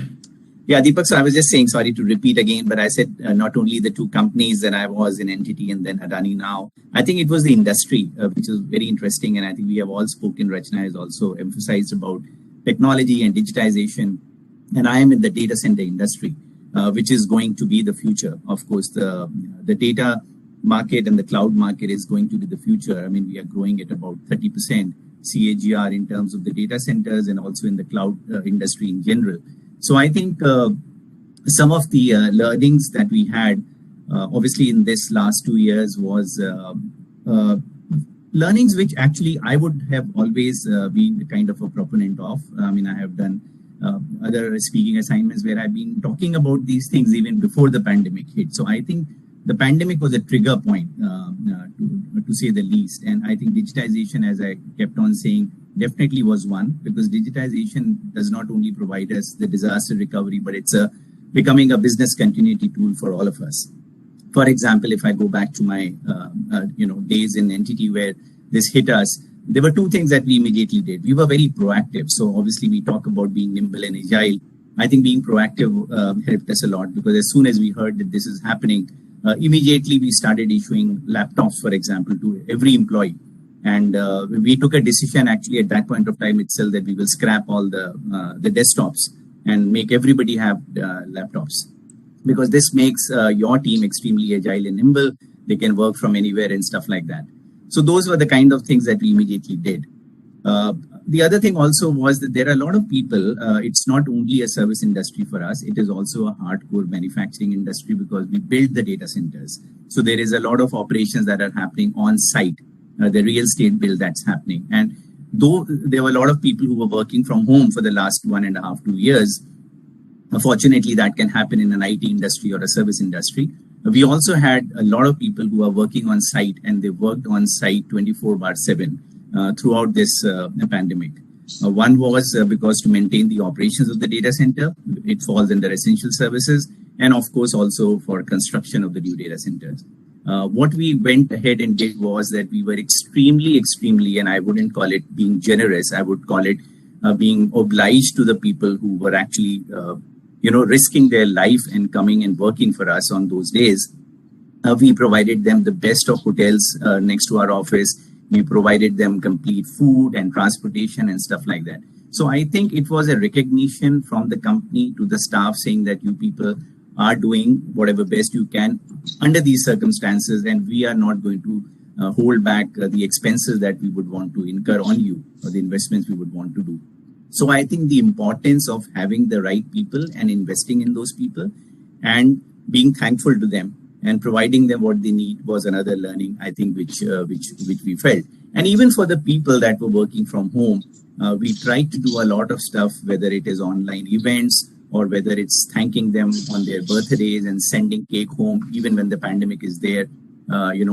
So those kind of things we continued. So a lot of HR initiatives did continue, because even working from home, people were working, as somebody said, there are no timelines. People were working in the middle of the nights and stuff like that. So those were some of the softer things we did. And the last one, and again, something which again I have been very vocal about, is that we as CFOs should be focusing on converting as many costs as possible to a variable structure rather than fixed costs. So you as a CFO has to find out look at your P&L and see what are the costs that you can convert from fixed to variable. So having that kind of a flexibility helps in these situations. I mean, a very simple example is that a lot of offices that you have in your non-core city, you move to co-working, for example. Now, when you move to co-working, you are very flexible. You can move out of a co-working or go back into co-working very quickly. And wherever we had the offices which were stuck for like 3-year or a 5-year contract, you can't pull out of those. So as and when those contracts are coming up for renewal, for example, we are trying to move to the co-working now, except for the core city. As I said, the main head office, of course, you may need. but in many other cities, we are doing that. So these are the things that you do so that you are prepared for these kind of eventualities as and when they happen. And again, I repeat that this is not only for pandemic kind of situations. I think this is just being agile and nimble in any circumstances. Tomorrow, there might be an industry downturn that you may have. There might be a market downturn for your particular kind of industry. So, nimble-footed and agility and flexibility is the key. Absolutely. Can't agree with you more, Alok. I think you touched upon 2 or 3 facets, right? So one, I think you beautifully viewed in digitization with the focus on people. Yes. Okay, I think they're not mutually exclusive, both those aspects. I think you also touched upon some of the things that you did during the pandemic for people, right? And finally, I think the whole point about converting fixed costs into variable. I think rent is a classic case. I think most of us on this panel would heartily agree that was probably one of the first things that everyone did, right? Which is to kind of really assess whether we need so much of space and whether people need to work out of a brick and mortar structure, right? An office space, right? So all valid points, Alok. I'll go now to Chirag. Looks like we have his video switched off, but Chirag, are you there? Okay, maybe Hitesh, I'll come to you till Chirag is back. Right, I think Magic Bricks was probably one of those companies, right, Hitesh, where the impact would have been severe. We saw the impact on real estate. Right. So again, would be really good to understand what Magic Bricks actually went through again, right? Because you guys survived, and today what's the after effects in the sense? How have you managed to bounce back, and what are your plans going forward? Understood. So thanks, Urushi and the Business Integration and Deepak for warm welcome. So considering Magic Bricks, when the COVID started, I go 2 years back. So what happened is when the COVID started, the immediate response is home buyers are likely to postpone their property purchase decision as they want a most important clarity on the job security. So when the pandemic started, we have seen one, yes, you rightly said the cost of lease is one of the factors, but another biggest component which gets impacted is the manpower cost. Initially, companies started doing rationalization in terms of salary cuts. Then when the wave gets more severe, then it's a headcount layoff. So once the people start deferring the decision of property buying, which directly impact the real estate sector. Again, when the coronavirus started, what we have seen, the whole ecosystem gets impacted. The malls, retail outlet, entertainment venues, all gets kind of stopped due to different phases of lockdown. Company worldwide have announced kind of a remote working. But having said that, what we have seen surprisingly is after 5 to 6 months of the pandemic, we have seen traffic on the sites increasing. So if I just put a core COVID year, we have seen the demand has shrunk by 26%, supply has shrunk by 42%, but prices of the property year on increased by close to 0.5%. But it's a different thing. Definitely the demand has shrunk, supply has also shrunk, but somehow the real estate has maintained the prices because people will start moving from their tier 1 to tier 2, where they are looking for example, if they are looking for, say, 3 BHK in tier 1 cities, now they are looking for 3+1 kind of a structure or maybe 2+1 or 2+2 kind of structure where they can get a 2 small room in which can be converted into a kind of a small office setup or a kind of a study room for the kids. So surprisingly, this has continuously improved over a period of time. The metrics on the site, in terms of demand, which is being generated by a kind of the traffic coming on site, or the supply, which is surrogate of the listing on the site, both have increased. All metrics have increased. Coming specific to the pandemic, in terms of what as a Magic Bricks we have seen, the management it has to choose between 2 things. One, whether we should look for we should focus on the revenue, or we should focus on the safety, because that's the dilemma of decision making is completely in terms of restarting of operation. So if I see the Magic Bricks as an example, we have the larger chunk of my revenue comes from feet on street. Getting into lockdowns, definitely this gets impacted. But one channel which continue throwing a lot of revenue conversion is the call centers. So we moved all call center employees to their homes in terms of a work from home.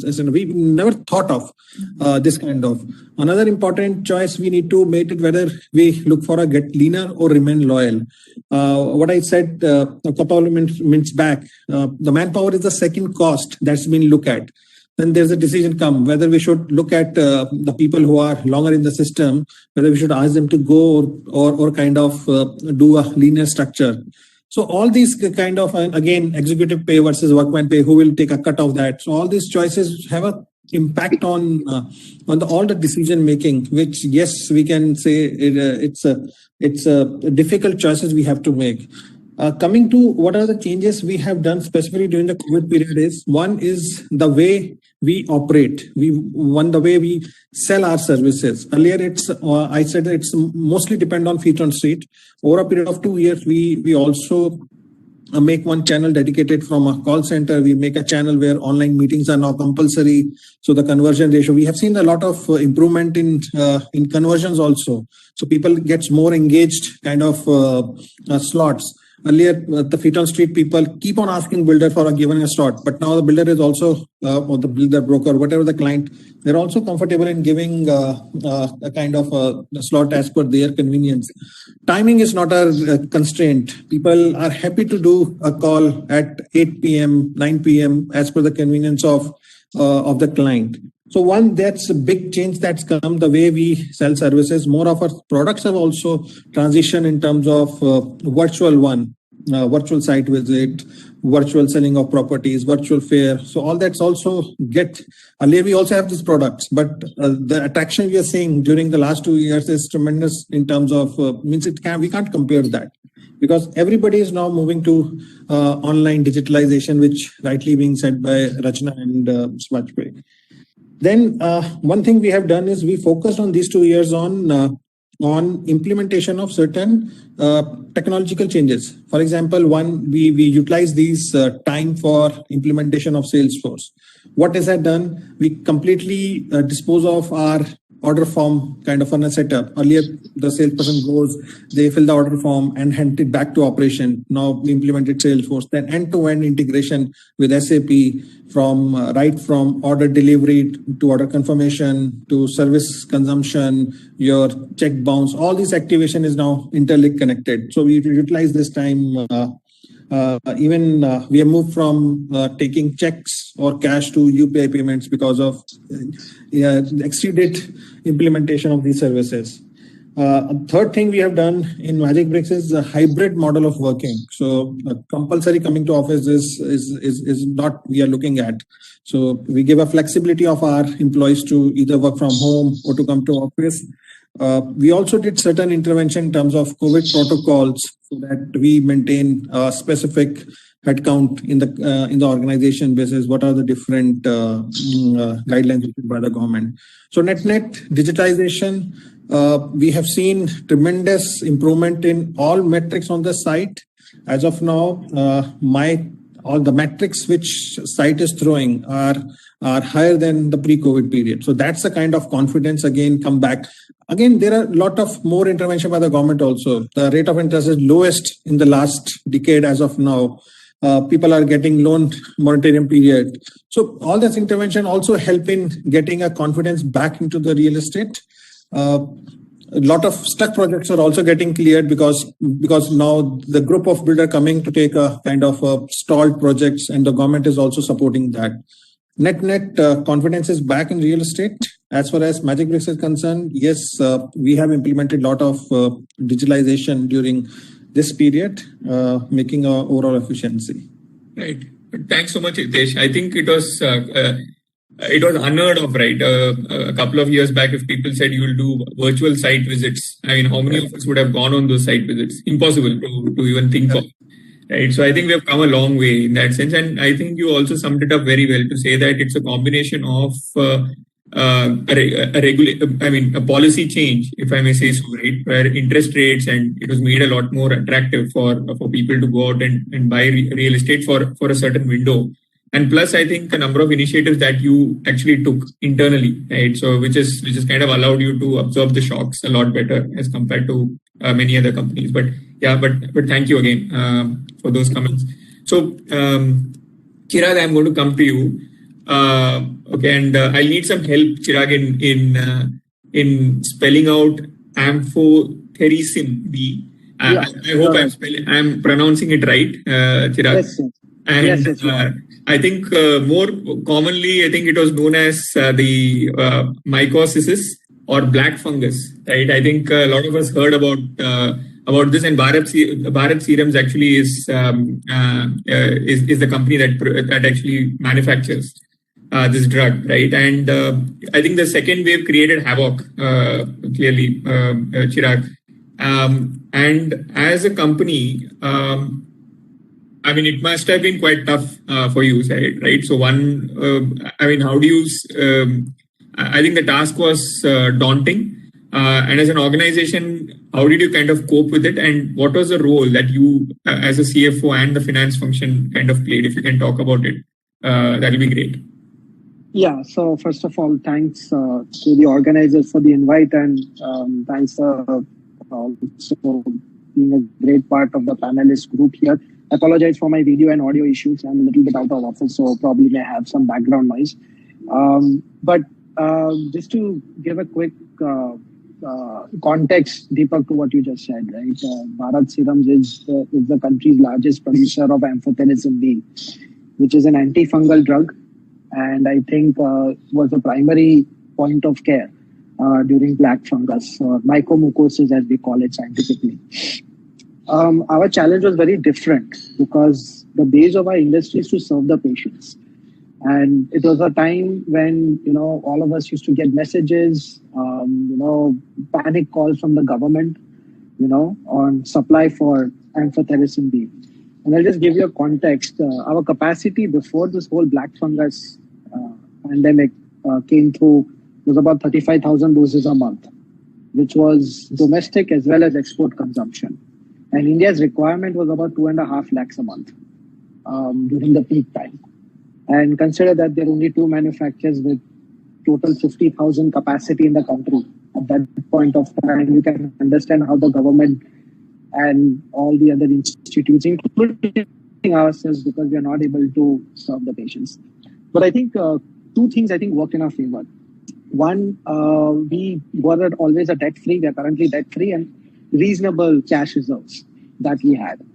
Because typically in a pharma business, the working capital cycle is reasonably, in the favor of the manufacturer and the marketer. So that helped us a lot. Secondly, I think what the finance team and the rest of the organization, and I don't want to discount manufacturing, quality, supply chain, we all were probably on an SOS call every day morning. And we were able to ramp up our production with significant investments from our internal accruals, going from 35,000 doses to about 1.75 lakhs a month, which we can do right now. And I think where it came in the point is, I think, and it was challenging because, people are working from home, working and having this whole coordination. But I think people came together. Finance and my team took the lead of that, coming together, making sure the investments happen, ramping it up. I think probably some people may not agree, but at that point, we threw away all the NPP and IRR requirements that would be required, because this was a strategic call and need of the nation call. So I think we moved a little bit away from traditional finance on a new capital investment, discussion, and we did that. But I think two other points that helped us is significantly, we also helped our vendors. We started extending larger credit periods. Say I was a little lucky that I could afford to do that with the cash reserves that we had. But we did start it, and most of our vendors are the MSME, which were actually most affected during the pandemic cycle. So from traditional 30 days, we moved to 45 days, 60 days, encourage them to discount their bills using our own working capital, discounting platforms that we already had in place. So I think those all helped us. And I think at the end of the day, Deepak, pretty satisfied, that we were able to service our patients during that time. And today we have even the country has allowed us to export back again. So that's also a relief that the government feels pretty confident that we have enough capacity.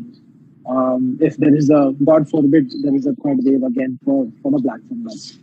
One more thing majorly that changed for our domestic business, besides black fungus, we have a lot of other products because we are primarily a women's healthcare company. It was our digitization in our sales force. Quickly during the first wave pandemic, we actually gave tablets to all our salespeople. So I'm talking about 800 plus people in the field, meeting doctors and meeting corporate hospitals and government institutions. And that digitization and that convergence of sales is something that we are seeing a tremendous value that are getting added up today in so-called normal times. The interaction with the doctor need not be face-to-face, can happen digitally, which saves your travel cost significantly. We are having tender discussions with government on a Zoom call instead of plunging into their institutions, whether it's in UP or Assam or Jammu and Kashmir.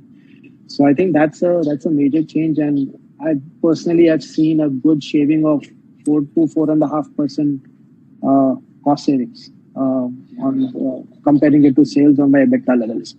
So I think those couple of things, that efficiencies that the pandemic has forced us to build, has helped us a lot.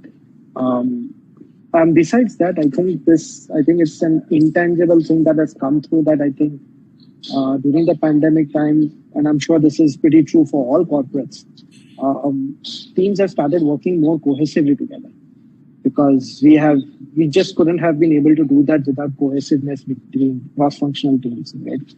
And I think that's where my fellow CFOs can take a lead when this happens, because finance and we have insight into most of the departments that are working in a corporate. Very, very few teams would have that. So CFOs can definitely take a lead in bringing this cohesion, and driving this teamwork. Whether it's on cost efficiency, whether it's on taking advantage of the opportunity that it presents, and that's what we were able to do in the last 18 months. Phenomenal, Chirag. I think it's very inspiring, right? I think a couple of points that you made. One is to keep the IRR and the NPV, and you said that not many people may agree, but I think it's not an easy job, right? To ramp up production capacities 7 or 8 times from their existing levels, and anyone would definitely, under a normal circumstance, everyone would have looked at an IRR clearly, right? But the need of the hour was something else. So phenomenal job there. And maybe on the people side, I'm going to come back to you, Chirag, because I think that is something you would have really focused on, because if you have to ramp up something 7, 8 times, I think the focus on people would have been enormous. But I'll come back to you on that. Sure. Rachna, so my question to you is, I think we spoke about this euphoria, right? So the stat says that there is at least one company which is listing every week. Okay, we are nowhere close to the euphoria that we witnessed in the 90s, during the Harshad Mehta era, where I think 3 companies used to list apparently every week. Right? So we are nowhere close to that. But the question that I have is that what is the change in mindset that you see when you speak to CEOs or CFOs? What is it?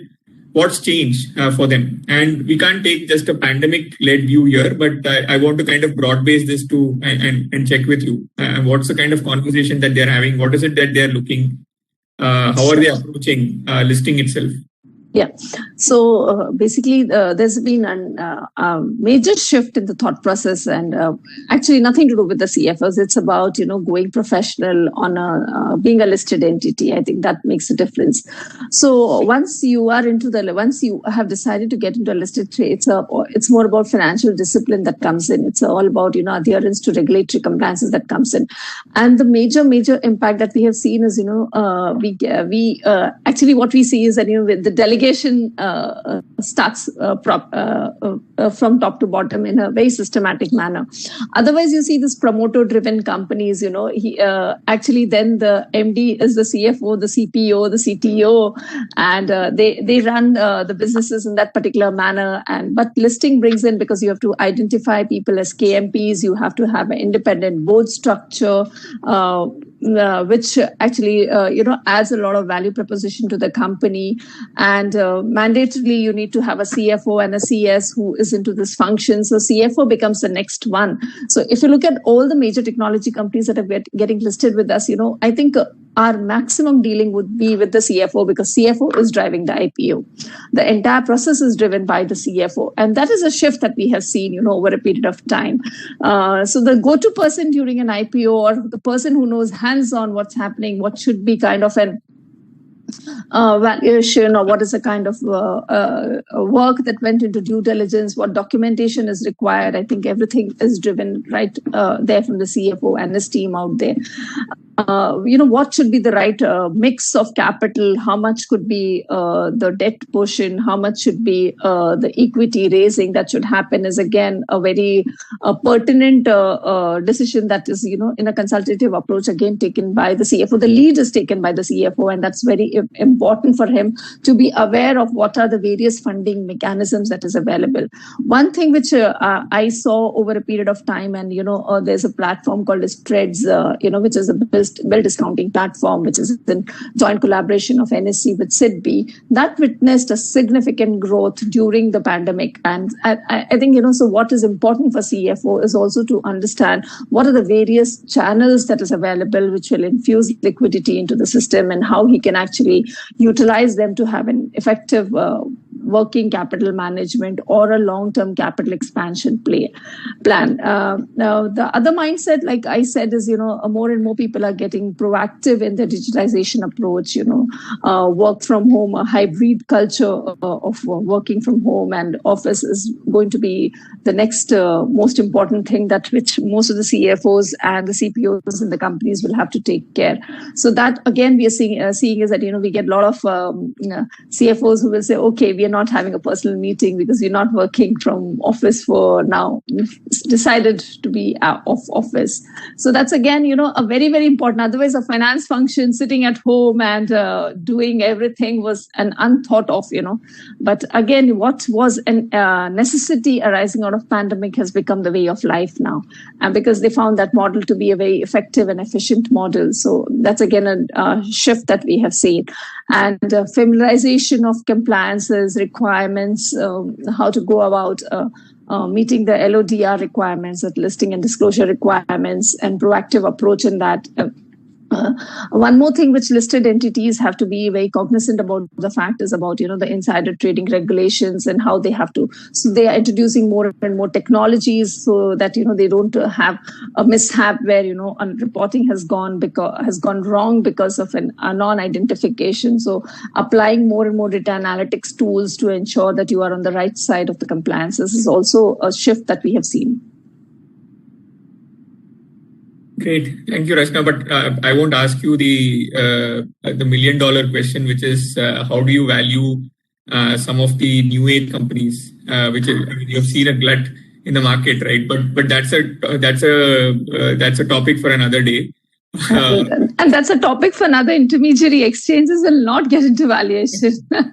So I think almost everyone here has a smile on their face, right? Because that's a mystery to a lot of us. But we'll come to that at a later stage, Rachna. Alok, maybe coming to you.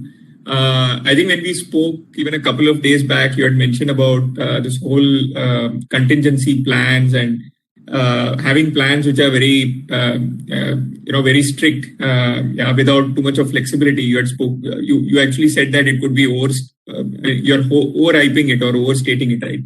So would you like to touch upon it? I mean, this is a pandemic which probably happens once in a generation, if I may say so, or I think the last one was 100 years back, right? So, and people talk about making some of these contingencies plans. So what is your own thought process? I mean, how do we approach the future? Is this kind of relevant or is it overhyped? I think this was a little... Sorry, Alok, we're not able to hear you. Hear you. No, Alok, can't hear. And somebody else.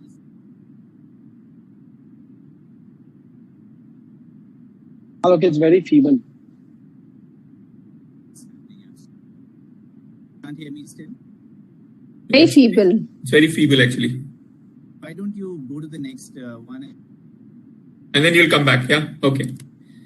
Okay, so while we get the audio fixed for Alok, maybe I'll go to Hitesh. Hitesh, I think you spoke about technology, right? I think you spoke about Salesforce integration with SAP, moving from checks to UPI.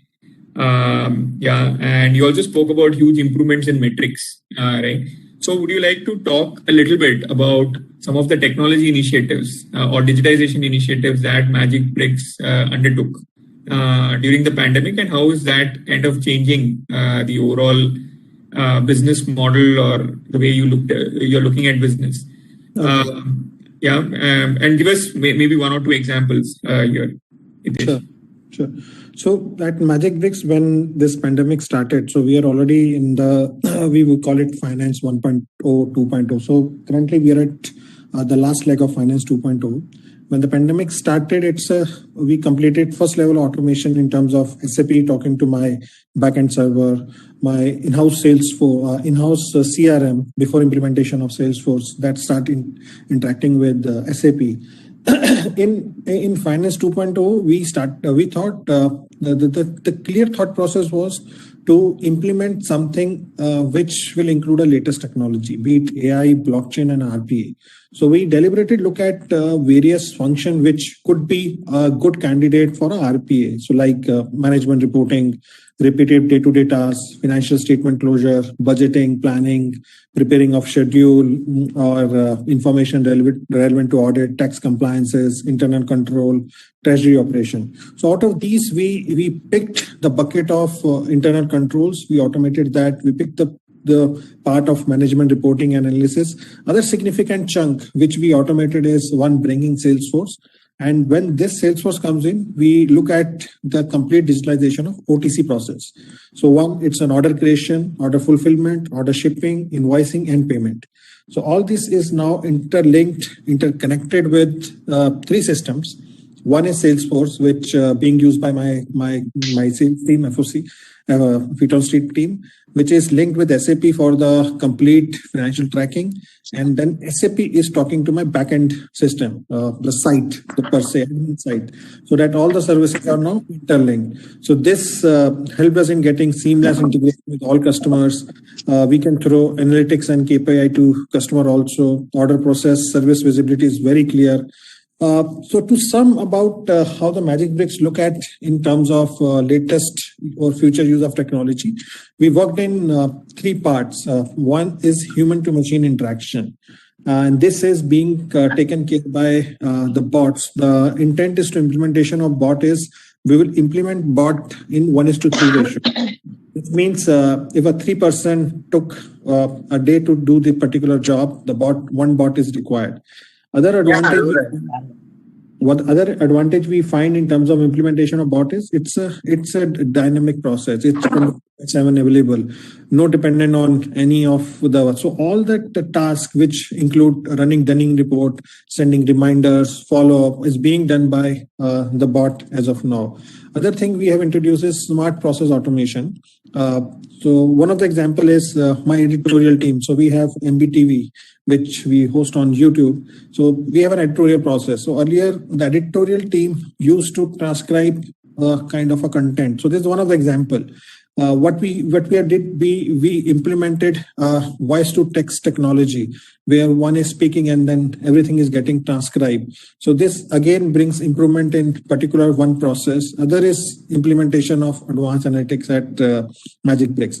So we worked with Data Lake. We set up my data intelligence or data analytics teams in my Bangalore office. So we have two corporate offices, one at Noida and other Bangalore.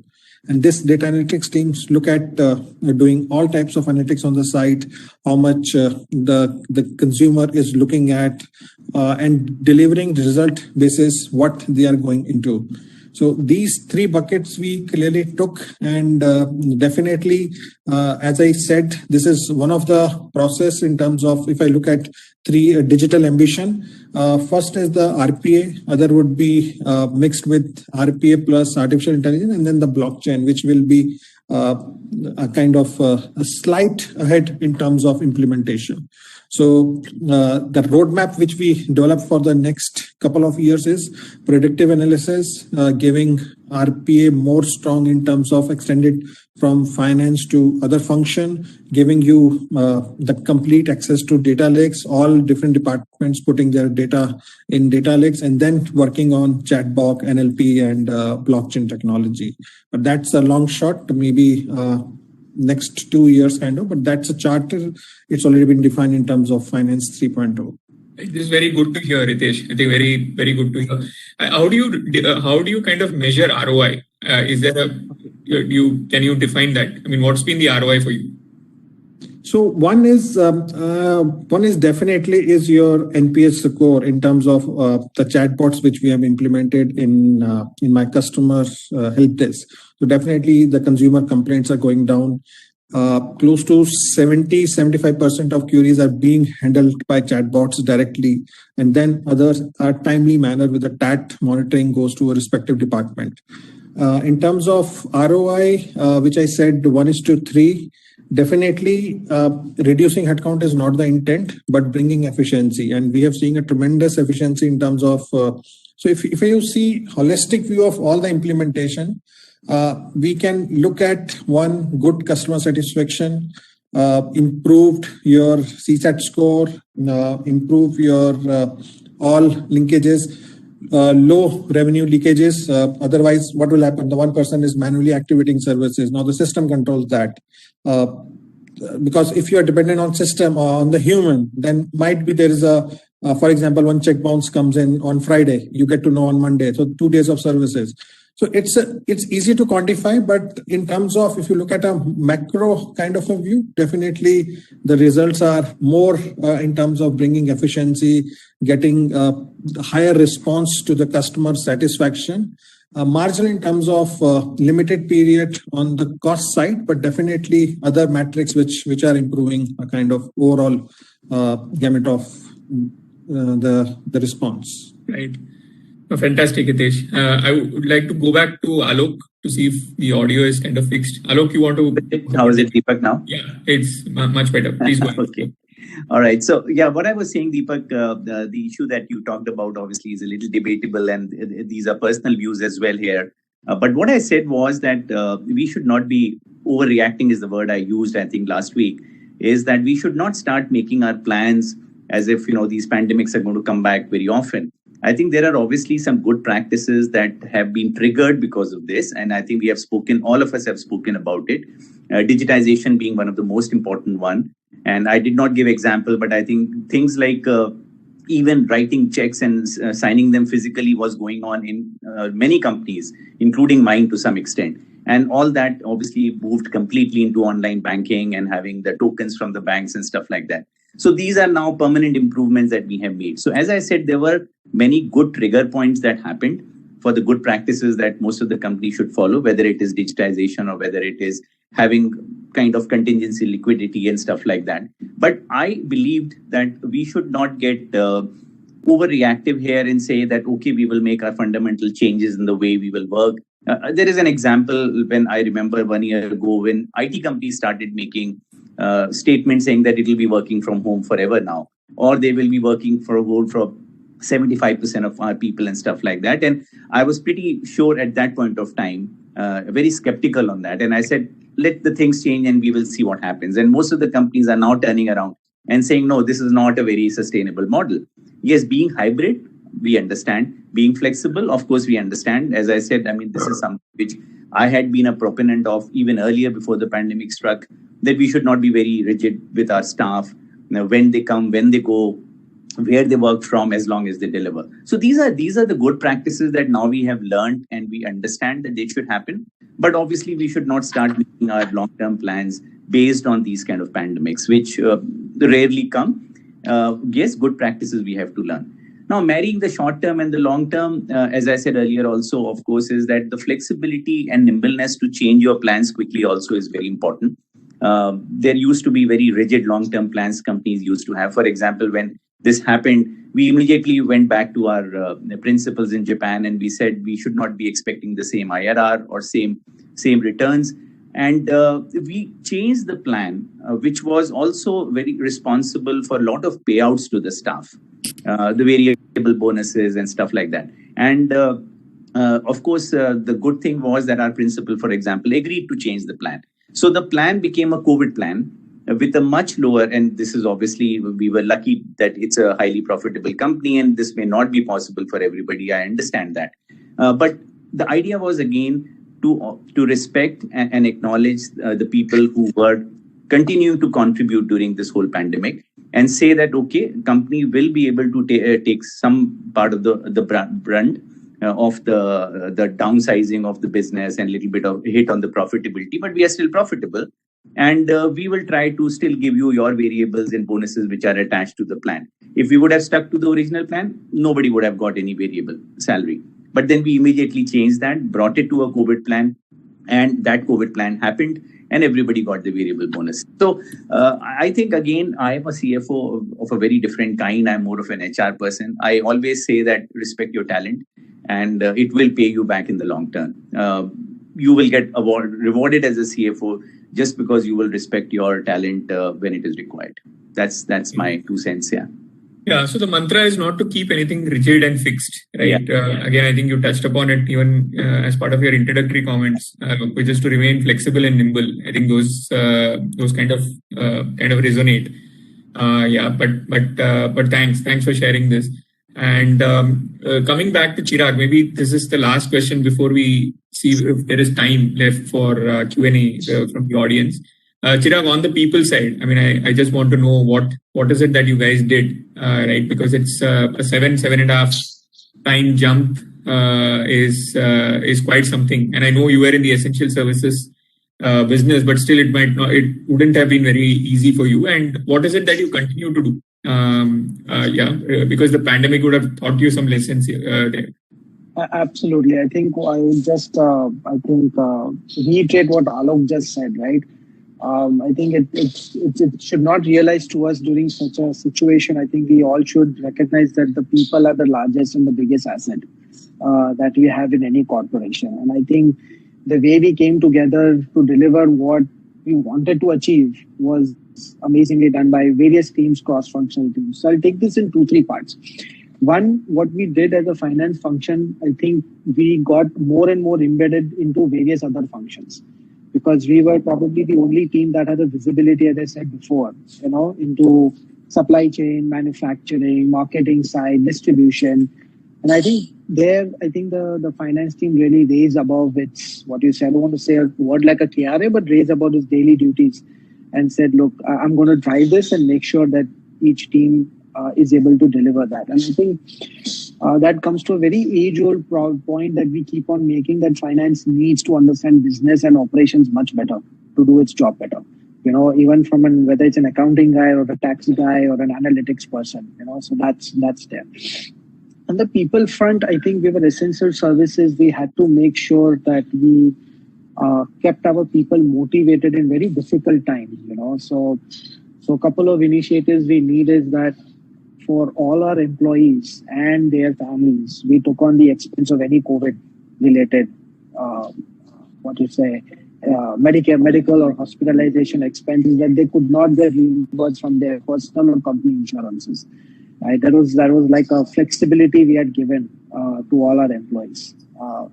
Secondly, what we did was, and I think it was something that was to our advantage. We had a helpline with psychiatrists, doctors, family matter doctors, work professional doctors, where the employee could just dial in and vet out their frustrations.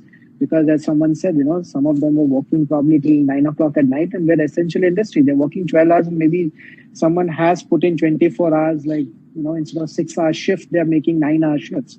And it's not easy, right? When you're worried about your family and you're a manufacturing guy on the floor, shop floor, just churning out your work. So that's something we did, and we are still continuing to do that, Deepak.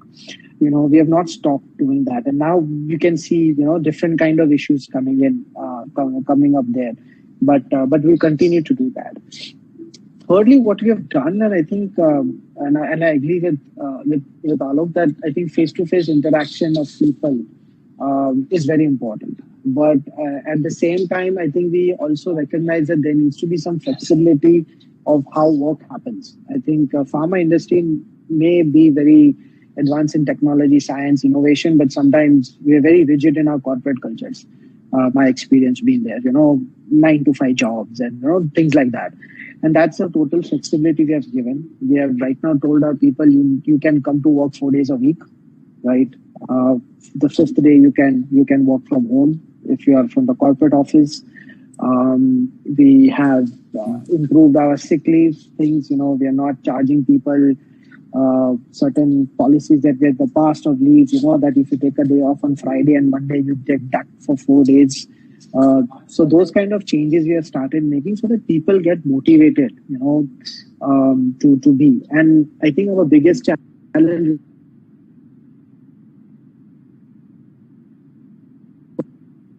that sorry about that, but to communicate to the people that what they are doing is a major value add to the society, right? I think that communication from the top management continues to go. The CEO, the CHRO used to be always discussing like a town hall on a weekly basis during pandemic times. It just would be a Q&A, right? People they may ask even a stupid question is, how do you see the pandemic flowing out, and nobody had a right answer right at that time.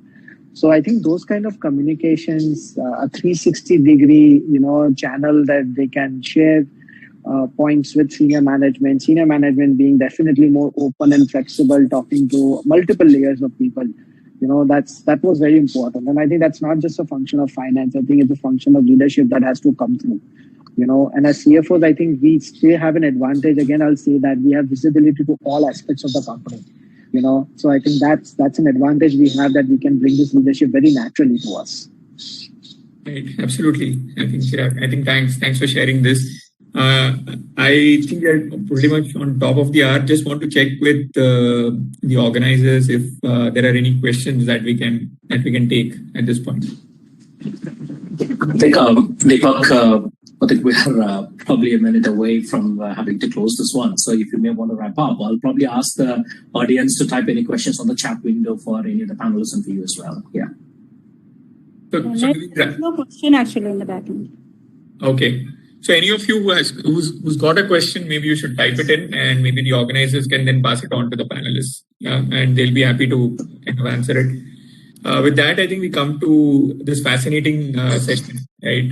I think one thing that came out of this session was the fact, for me, the takeaway was the role of a CFO has moved from accounting to accountability. I think a lot of us spoke of accountability without using the word accountability, right? I think that was fascinating. I think I was reading a McKinsey study recently, and it said that on an average, 5 functions other than finance now report to the CFO. Ranging from, say, risk to regulatory compliance to IT and cybersecurity, right? So I think that the role of the CFO is only expanding. And also in a survey that was conducted of CFOs by Ernst & Young, I think 70% of them or even more said that they were spending more time on providing analysis and insight, right? And it came up even in our conversations today, where probably everyone said that they were spending more time in digitization, and digitization was done so that they could spend more time in analysis and creating value for the business, right? And so that as decision makers, they are able to take better quality decisions. Right, and so today, what is really causing this disruption? And this is probably this had already set in before the pandemic, and it will probably continue post the pandemic. I think factors such as external economic uncertainty, that's not going to go away. Pandemic or no pandemic, I think the uncertainty is going to remain. Regulation has only increased.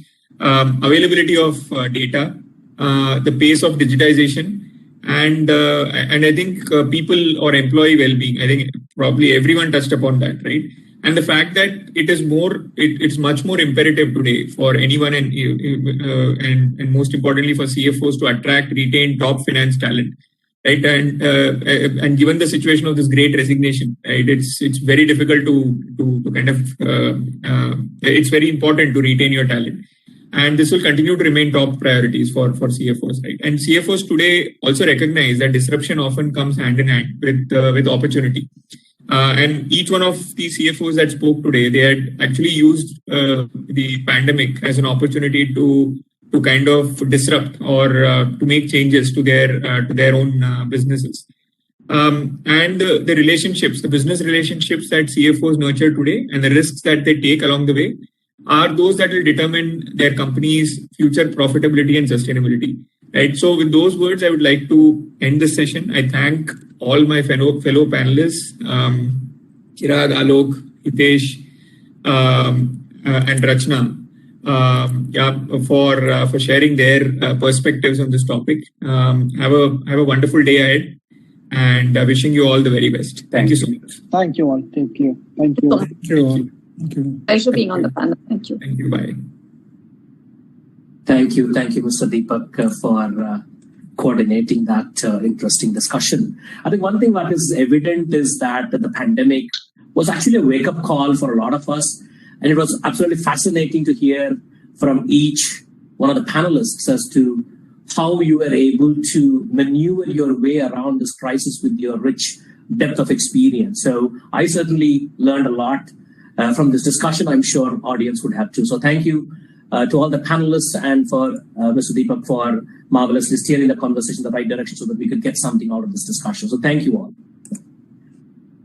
And for the benefit of the audience, there are stalls in the lobby, and please feel free to visit them, get insights from them. And if there are any questions for any one of the speakers or any of the for the moderators or for the panelists, you may please type them on the chat window. They are happy to take them and answer as they feel appropriate. Thank you.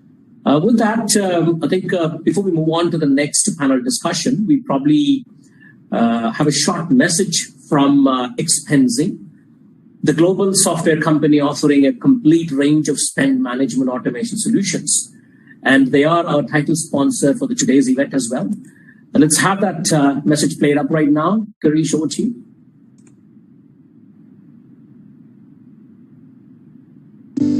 Every CFO and every CPO in the corporate world knows that there is leakage in enterprise spending, accidental wastage, maverick spending, fudging of expenses, redundant purchases.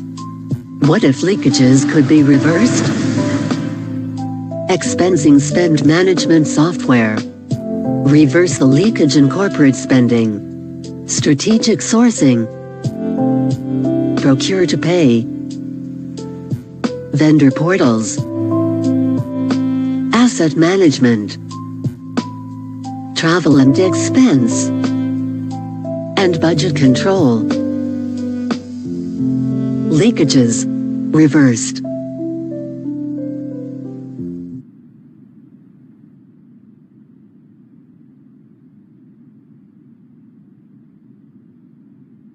Thank you, Girish. So let's move on to the next item on the agenda today, okay, which is the last panel discussion for the day. The panel is moderated by Mr. Shabir Imani, founder, director, Expensing. We already had the privilege to listen to him during his welcome address. The panelists for this session include Mr. Kairav Modi, Executive Vice President Finance from Siemens Limited of India, also a jury member for the CFO Awards. Mr. Darpan, thank you, sir. Thank you for joining us.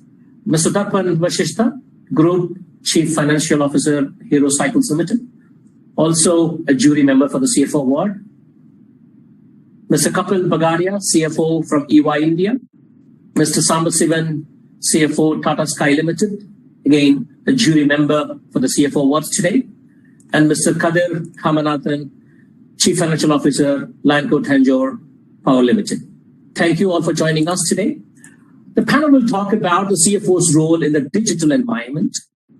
And I think in some of the earlier conversations also, we heard the CFOs talking very in-depth and very passionately about how technology is helping shape the way they do business, they run their business. This discussion also includes CFOs' take on accelerating the digitalization of the businesses with the onset of new technologies like big data, artificial intelligence, automation, etc., and how they can be used to drive efficiency and grow the business. With that, I hand it over to Mr. Shabir. Please take it away. Good evening, everybody. If this was a physical event, we would have all had a tea break right now before the next one starts. Since we are not going to have the luxury of that, my request to the audience is, just do a mental control alt delete to refresh yourself for the new discussion. One clarification before I start off with the thing is, please understand that digitalization is different from digitization. This is something which I've seen a lot of people confuse when they talk about digitalization as if it is the same as digitization. You could think of digitalization as going beyond digitization. It's not right to spend time defining those terms, but it is beyond automation. It is beyond digitization, and digitalization is really what has come into sharp focus post the pandemic. Yeah. So that clarification was required based on the way the term is used commonly by people. I have the easy task of having a great topic, having super panelists, including multiple people who are on the panel for the award, and this is a topic which has multiple dimensions in it. So we as a panel, we have decided to take a sharp approach to this particular thing by having a series of questions which we will all do so that we get a lot more covered as part of this discussion that is there right now. The last point I'll make before I start off with questions and asking panel to start on this is that digitization is never finished. As a CFO that I met recently in Denver told me that digitalization is like trying to understand your spouse. Yeah, it's a process which never gets over.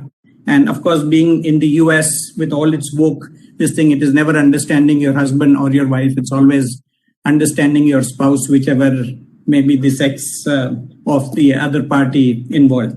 Great. So with that, let's start off with the journey, with the questions today. And I'm going to ask a series of questions. Some of you can chip in, others can drop in and call specific people based on what is required. So the first, this thing is that given, I'm assuming here that most organizations have gone through a digitalization process. And how has that impacted or changed the role of the CFO for better or for worse in terms of making the role simpler or harder for this? And I'm going to pick one person from the manufacturing industry and one from the services industry to answer this so that we get two perspectives on it. Darpan, you are the opening batsman. You face the first ball. Right. So I think the question essentially is, the benefits that come through as well as, the kind of challenges or things that we might lose. So benefits are all clear. I mean, we have all been through, various journeys, starting from base level ERP implementation to, expenses, digitization, payroll digitization, all those things are there, and typically all these come back with so overall enhanced transparency. Not only just having a very reasonable, clear audit and accountability trail. I mean, if things are getting delayed, where they are getting delayed, at what workflow step, etc. So transparency, enhanced productivity, ability to generate data at a click of a button. I think these things are what are typically given as the enablers for further productivity into any process, and that's what we have seen also. Couple of things which I think, and I won't say that we lose those, but there are a few challenges that one has to be mindful of, and I've seen this across organizations. I've seen this across digitization efforts. One is at the end user level, and typically here I'm talking about, let's say, a middle finance manager or a finance executive. Are your digitalization efforts integrated in terms of look and feel, or are they dispersed and diverse? In one of my organizations, for example, I recall that a sales accounting manager of a state would be straddling between 11 different, interfaces. And, honestly speaking, when we are into our corner offices, we typically don't look at the kind of stress, the kind of complexity, the kind of, room for error that it might generate. So one is and these are things which can be addressed easily. I mean, you have to start with the overall vision of digitalization. How much of congruence you want, how much of interconnectivity between systems you want. But that is one thing which I have seen. So, and as a result, user acceptance or user burnout, that is a clear potential. Second thing which I have again seen in a longer term is that in certain cases where let's say the master data management goes awry, or where the knowledge management between job changes as people change their roles, as business processes are done, if those things are not documented carefully, there is a bit of mysticism and magic which goes into the digitalization. I mean, it becomes a black box. So if things go wrong, people struggle to figure out what is happening. And that typically happens when, obviously, I mean, system will throw what is fed into the system, right? But being able to correlate the error with what is happening on the ground, that becomes a bit of potential derailer. There are ways to navigate through that also, as I said, master data management, ensuring that knowledge management, whether by way of change in people or by way of change in process, I think that is documented well. But these are a couple of things which I would say one has to be watchful of, and this is something which I've seen. So these are a couple of things which come to my mind. Happy to hear from other panelists also. Excellent. That one, I think the point that you brought out, and as somebody who helps organizations in their digitalization journey, there is no getting away from great execution. You may have great plans, you may have great ideas. Some of the things that you've talked about to me sound like aspects of slip up in execution on one hand.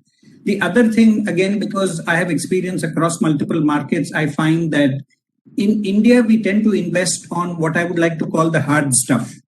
Yeah, like if it is hardware versus software, hardware will get invested.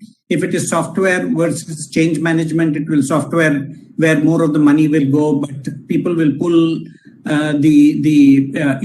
plug when it comes to the expenses on training, the expenses on change management, the expenses on getting people's view on all of those. And I think some of the things that you talked about are symptoms of that particular phenomenon, which is there very relevant out there, and also things which therefore the CFO has to look out for. Kapil, over to you.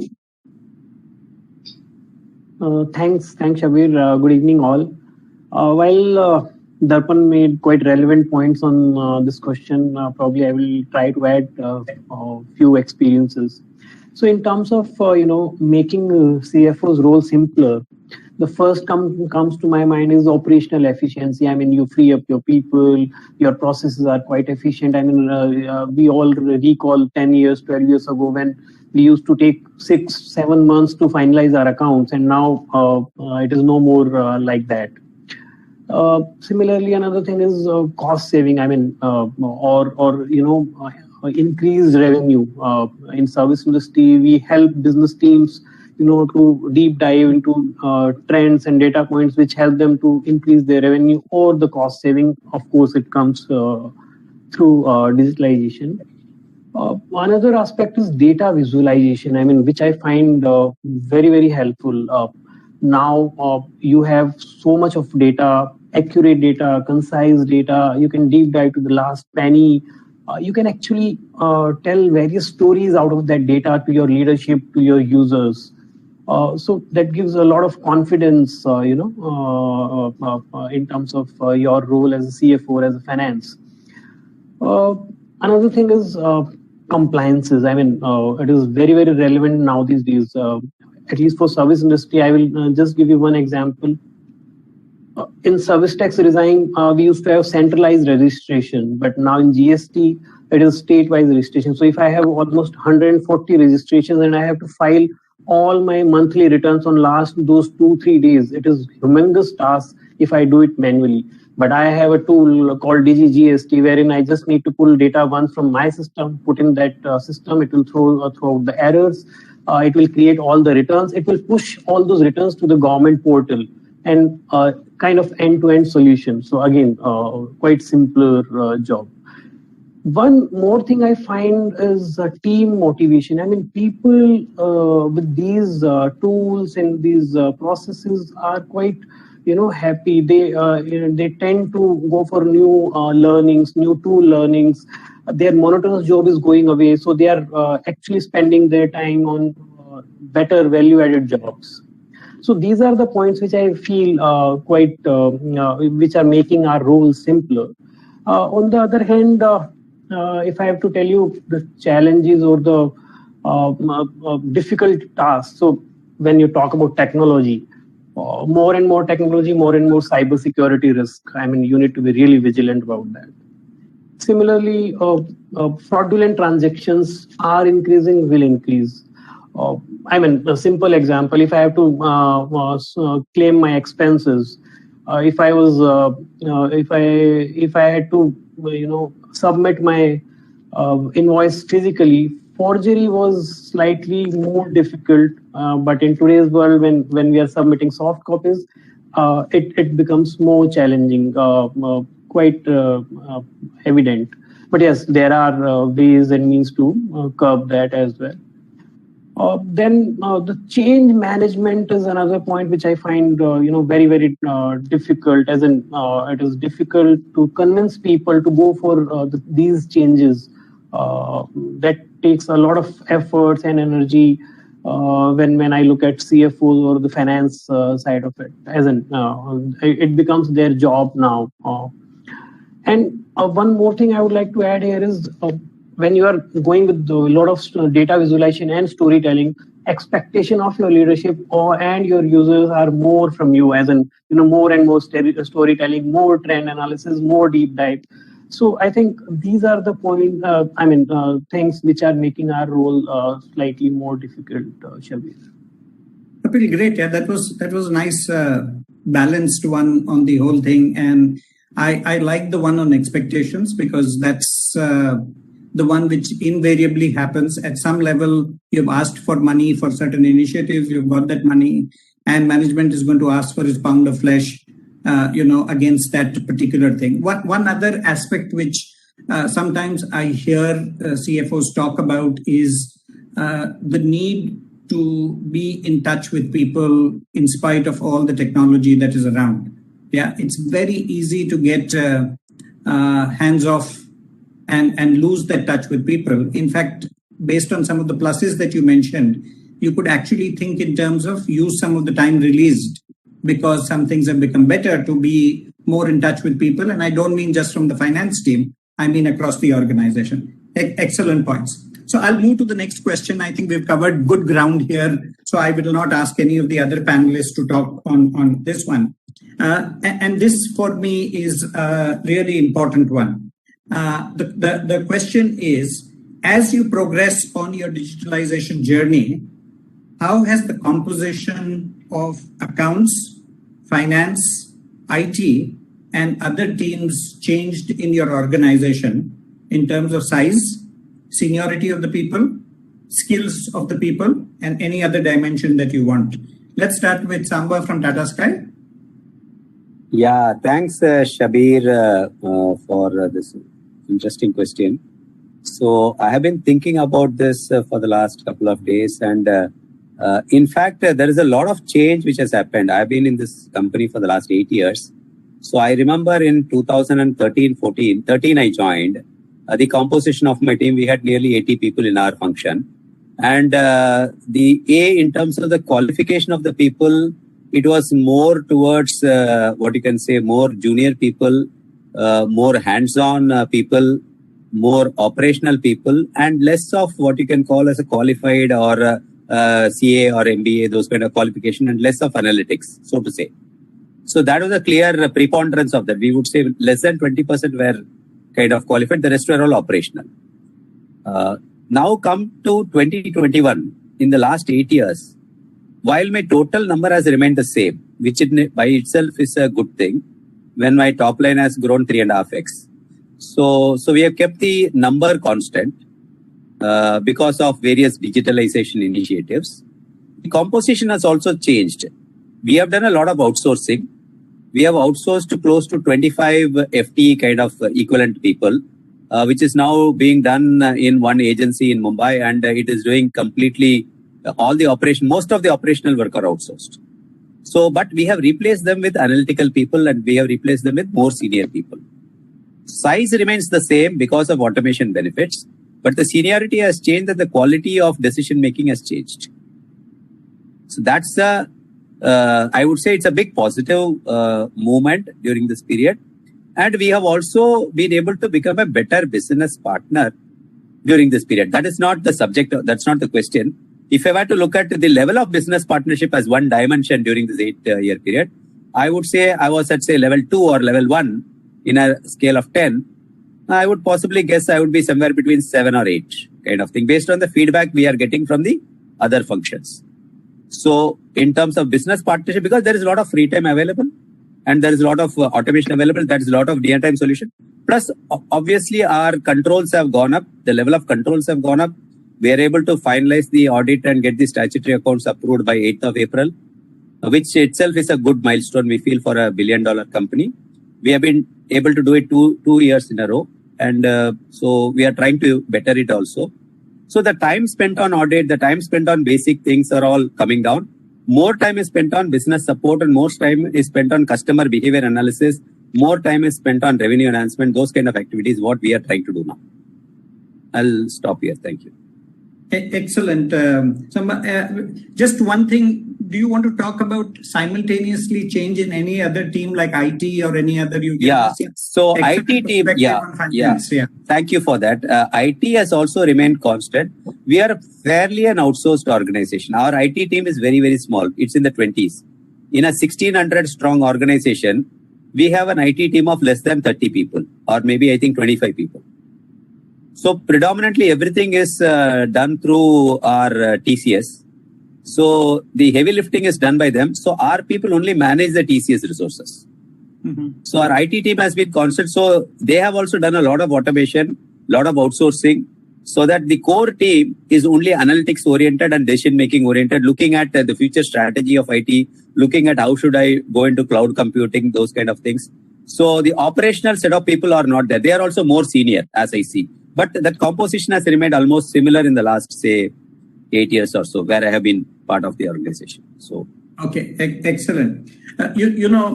Somebody, one CFO I was talking to, he was saying that, I'm changing composition of my team and looking for new people. Shabir, would you know people whom? So I said, what would you say is the key difference? And what he said, I found very interesting. He said, I'm replacing instruction takers with initiative drivers. Very good.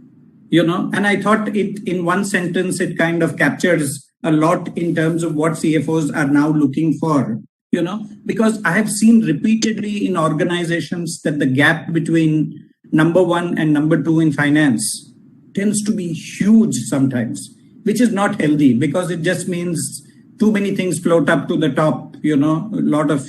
Fortunately, I am in a better position. Yes, I know a little bit about your company, so I know that you have a great team already. But I think organizations are becoming more conscious about having a balanced team. So having heard from Tata Sky, let's hear from the energy sector, Lanco Group. Kathir, want to hear your views on how digitalization journey has changed things for you. Over to you, Kathir. Thank you, Shabir. Good evening, everyone. Can everyone hear? Am I audible? Yes. Actually, I could narrate this journey from the time I could join an energy company called S&S Power, wherein we used to start our careers. And even before that, when we used to do our audit and all, everything used to be actually manual. We used to have a manual ledger, and the team used to be huge. Accounting team used to be such a huge team. Not only for the operations, one special team for the finance. Everything used to be documented. In fact, the audit team itself, as Mr. Kapil was telling, used to have a lot of people who used to work day and night just to go into those vouchers, etc. And it used to be the first stage, I could call it the first stage, which used to be the manual accounting part. Then we slightly migrated to the second stage, which can be this packages like Tally, etc., which most of these companies now are using in India, which was the second stage wherein it was not only easy to implement, but also easy to use for all the operational team, etc. Then comes the third stage where we are currently. That is the ERP part, that is the SAP and other modules part, enterprise resource environment, wherein but we could face some challenges in this three-phased migration purpose as such. Because once we started migrating from the Tally to the SAP across the group and totally integrated it across the group, we could face some sort of resistance from the existing older employees and who couldn't just come to the grasp. Of course, subsequently they could address it now. But initial stages of 1.5 years was actually a real trauma for them. Day and night they had to struggle to understand the intricacies of SAP, and it was very difficult for them to integrate with the plant, with the operations, with the DCS. But the trouble has been worth it. Now they actually recognize at this stage. But it was a real challenge and to motivate them and to put in a lot of hard work day and night. So much of midnight oil was being burnt to ensure that this SAP system was implemented across the group, and where it is totally integrated, where finally I have a dashboard. In a dashboard, I can see now what is the generation and what is the output and what is the amount of money I will realize per day, what is the amount of money I realize per hour. So it's literally a top management MIS, which has now been facilitated due to this outgrowth of digitalization. Second thing is what we found is that even while trying to recruit for a replacement as such, though our team is lean, we had to go and look for people who were very comfortable with technology. Obviously, the next generation of youngsters were very obsessed with technology. Instead of comfortable, I can use the word obsessed because they're always on gadgets. So they're so obsessed with technology, and it was actually very easy for them to go into this. Whereas the existing old brats were actually finding it still difficult to go into all this. But finally, what I feel is that there has to be a proper mix between the experienced old staff as well as the new people who come in, because no one is going to be permanent in this organization, including me. And so if the younger generation come in and the older generation also, they have to pass on the baton at a further stage. What helps is that a blend of both will ensure that you are not totally left behind for any of the things. I would, yes, these are my views, Mr. Chairman. Thanks, Kathir. That's useful. And can I just make one sentence? Please. Just very quick, just one or two sentences, Shabir. I think perfect points raised by the two gentlemen. I think only point that I want to raise is that, for example, in Siemens, we have what is known as, like any company has the finance vision. And the crux of this is digitalization, because we need to move into the digitalization mode. Even as finance accountants, need to learn what digitalization is all about. And then we have either reskilling, upskilling, or training. If we don't do these three things, and these are the three parameters that we judge our entire finance and accounts team. And the reskilling, upskilling, or training, these are parameters and targets given to me and right down towards the entire organization. Just to answer your question, Shabir. Sorry, I just couldn't resist it, so I just had to say. No, Kairav. In fact, the point I was going to make related to this is that while this sounds excellent and it's imperative for an organization to do the kind of things which Samba and Kathir and you are talking about, in an era where talent is scarce, you are replacing easily available talent with talent which is more and more difficult to get.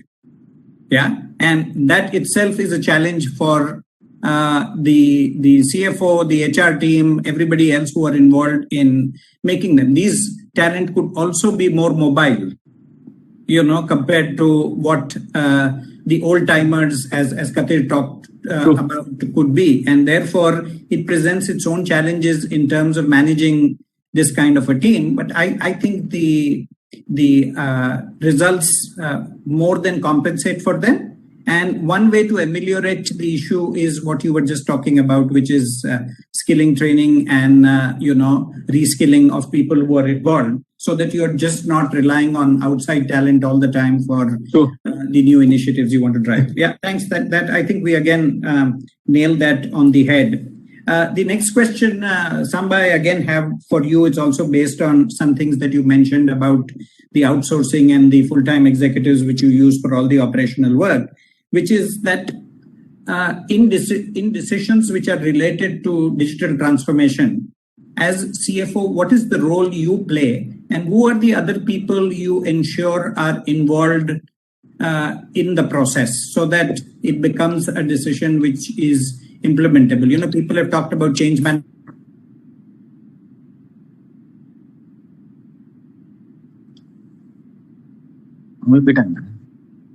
I think Shabir is a little...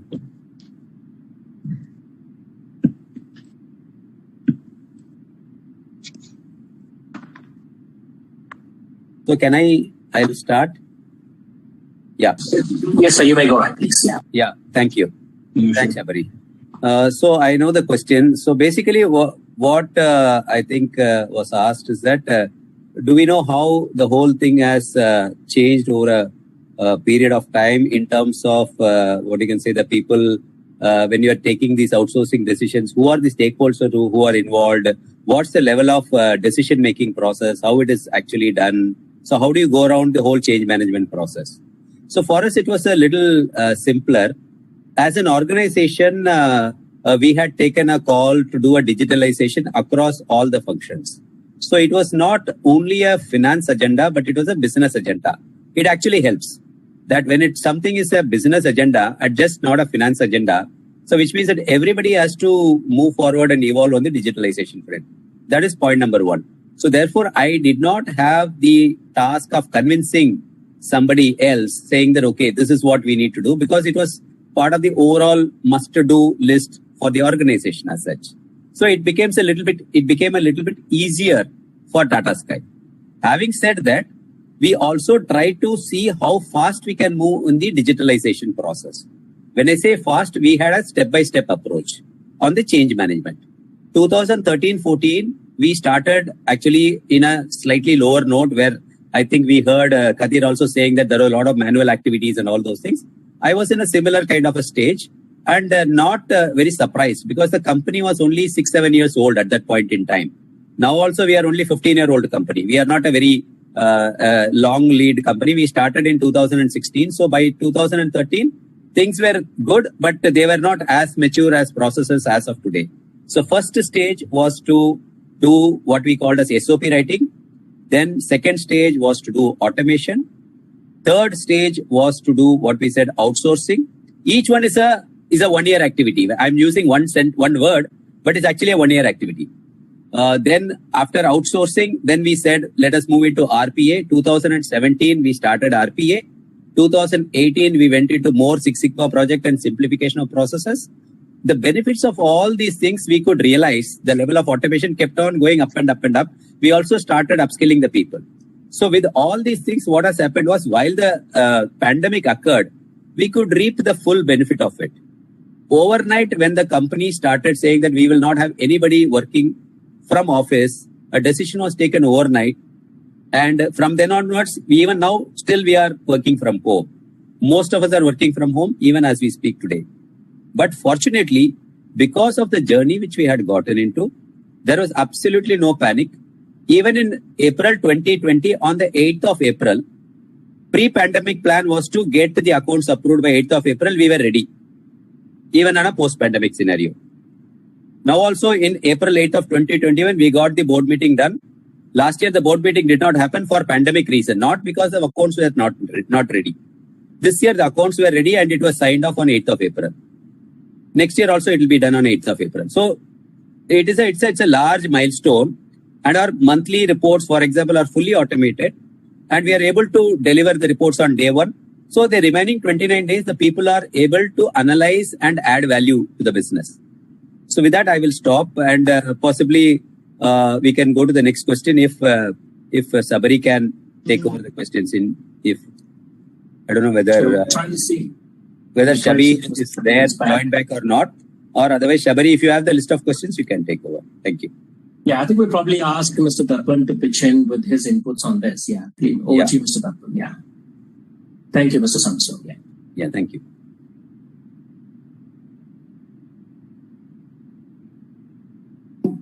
I think as Samba covered it very well, I believe that many times one of the biggest mistakes that any digital or any change effort can be that dump it or make only one team accountable for that. Any and every transformation typically is organization wide. There are ramifications through the organization, whether you do a supply chain intervention, whether you do an IT system overhaul.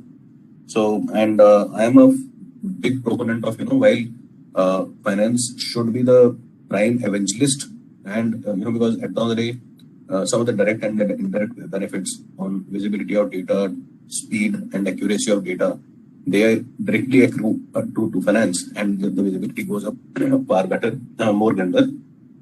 But very big proponent of making the right stakeholders partner for that. So if you want to do something on the sales side, whether it's an RPA, whether it's a Salesforce, this thing, there finance has to play an active role from a controls, governance, and data quality standpoint. But sales definitely has to be the key partner. So, and so on and so forth. So, I think the key department should be identified. Any digitalization of effort should not be left at the doorsteps of either IT or finance, very clearly. And one very clear benefit, and I think almost all of us would have seen that as soon as you are able to, one thing that you do in the course of your digitalization is simplifying your business processes, overhauling and simplifying your business processes, because machine has to be task-led. I mean, any information that you put in, it is task-led. So thereafter, outsourcing of any process becomes quite easy. Outsourcing or bundling that into a separate cell. Whether you create a center of excellence within your organization, whether you go to third party, but that becomes very, very easy. And typically these things go hand in hand. And again, most of the organizations where I have worked, I have seen that once you have been able to reach a certain level of automation, you are able to simplify work, take it out from as non-core, and get it done at a cheaper cost or with lesser number of people. That goes up phenomenally. Sure, thank you, Mr. Darpan. That was insightful into how you are handling it right now. If you move on to Mr. Kapil, if you were, for example, the final arbitrator in deciding the processes, the areas that need to move to digital, right? What would be your essential criteria in terms of deciding this? Would you focus more on the ones which give maximum cost savings, or more on better customer experience, running lean teams? What would that be? Yeah, thanks. So what I would say here is it can't be one single criteria, but it will depend on what kind of process we are talking about, what kind of people we have around us, what kind of organization we are talking about. So, for example, like cost saving or increased revenue, which I mentioned some time ago, would be the prime focus. The simplification of the processes, and then save on your employees' times, all that. But when it comes to operational efficiency, probably the lens would be totally different. As an example, what Shabir was saying, or digitization of reports, not digitalization. It's a part of digitalization. So if I have to store, if I have to archive my records, we used to do, in hardbound thing. The point is how frequently, how easy for us to actually retrieve a document from the hardbound thing. Or is it a better thing to digitize and it will be available at a click of a button? So then, ease of real-time availability, that comes to my mind as another factor. When it comes to compliances and regulatory framework, as I was mentioning, I mean, I won't look at cost. I would look at the accuracy and the speed of data availability. I mean, nowadays, regulators are asking data with a very less turnaround time. So you really need robust systems. And as I mentioned about DGGST, the GST returns. So I will go for accuracy and quantum that can be handled. So that becomes my criteria in those situations.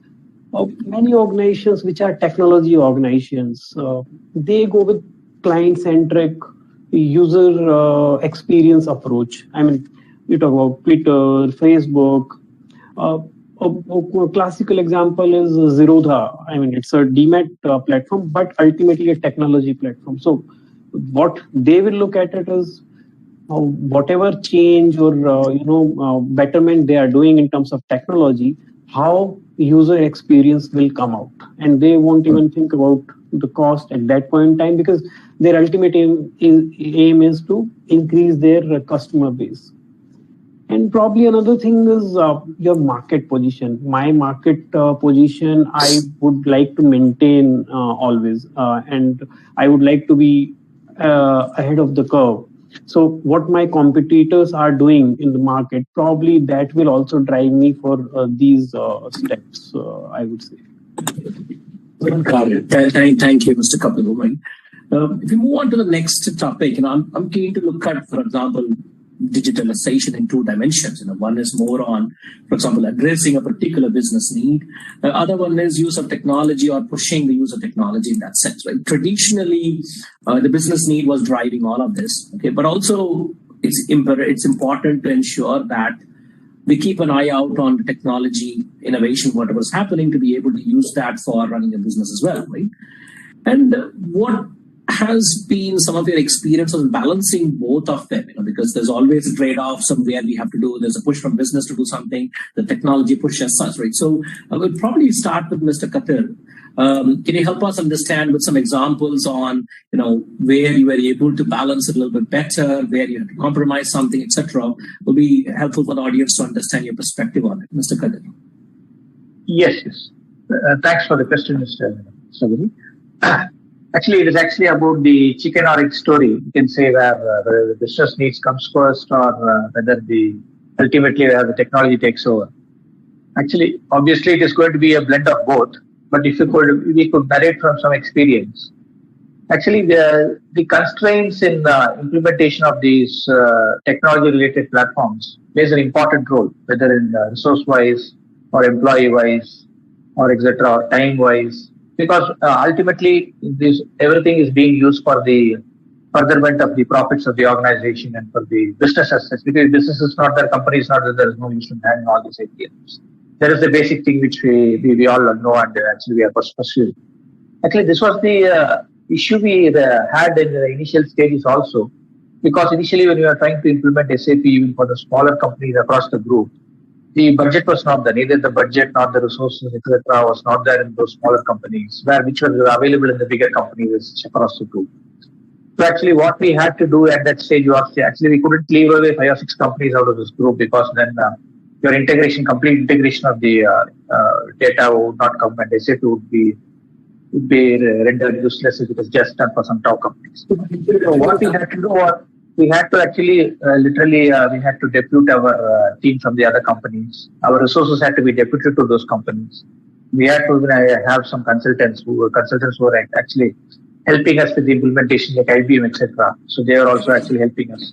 And we finally could ensure that despite the constraints of people and money and funds constraint, etc., we could do it. But now, of late, actually, I'm observing, it is something like a concern which I'm observing in this SAP continuation each year, because now this SAP platform is becoming like an iPhone. Every year there's a different version. For example, if something changes in GST or everything has a cost. So most of the companies, no business is not growing. Our sector as such is not doing well like the other industries. Everyone must be knowing. So there is always the constraint for the management in saying that, why do you want to spend so much of money just for this 1 or 2 additional features? Because then it doesn't make the SAP thing complete.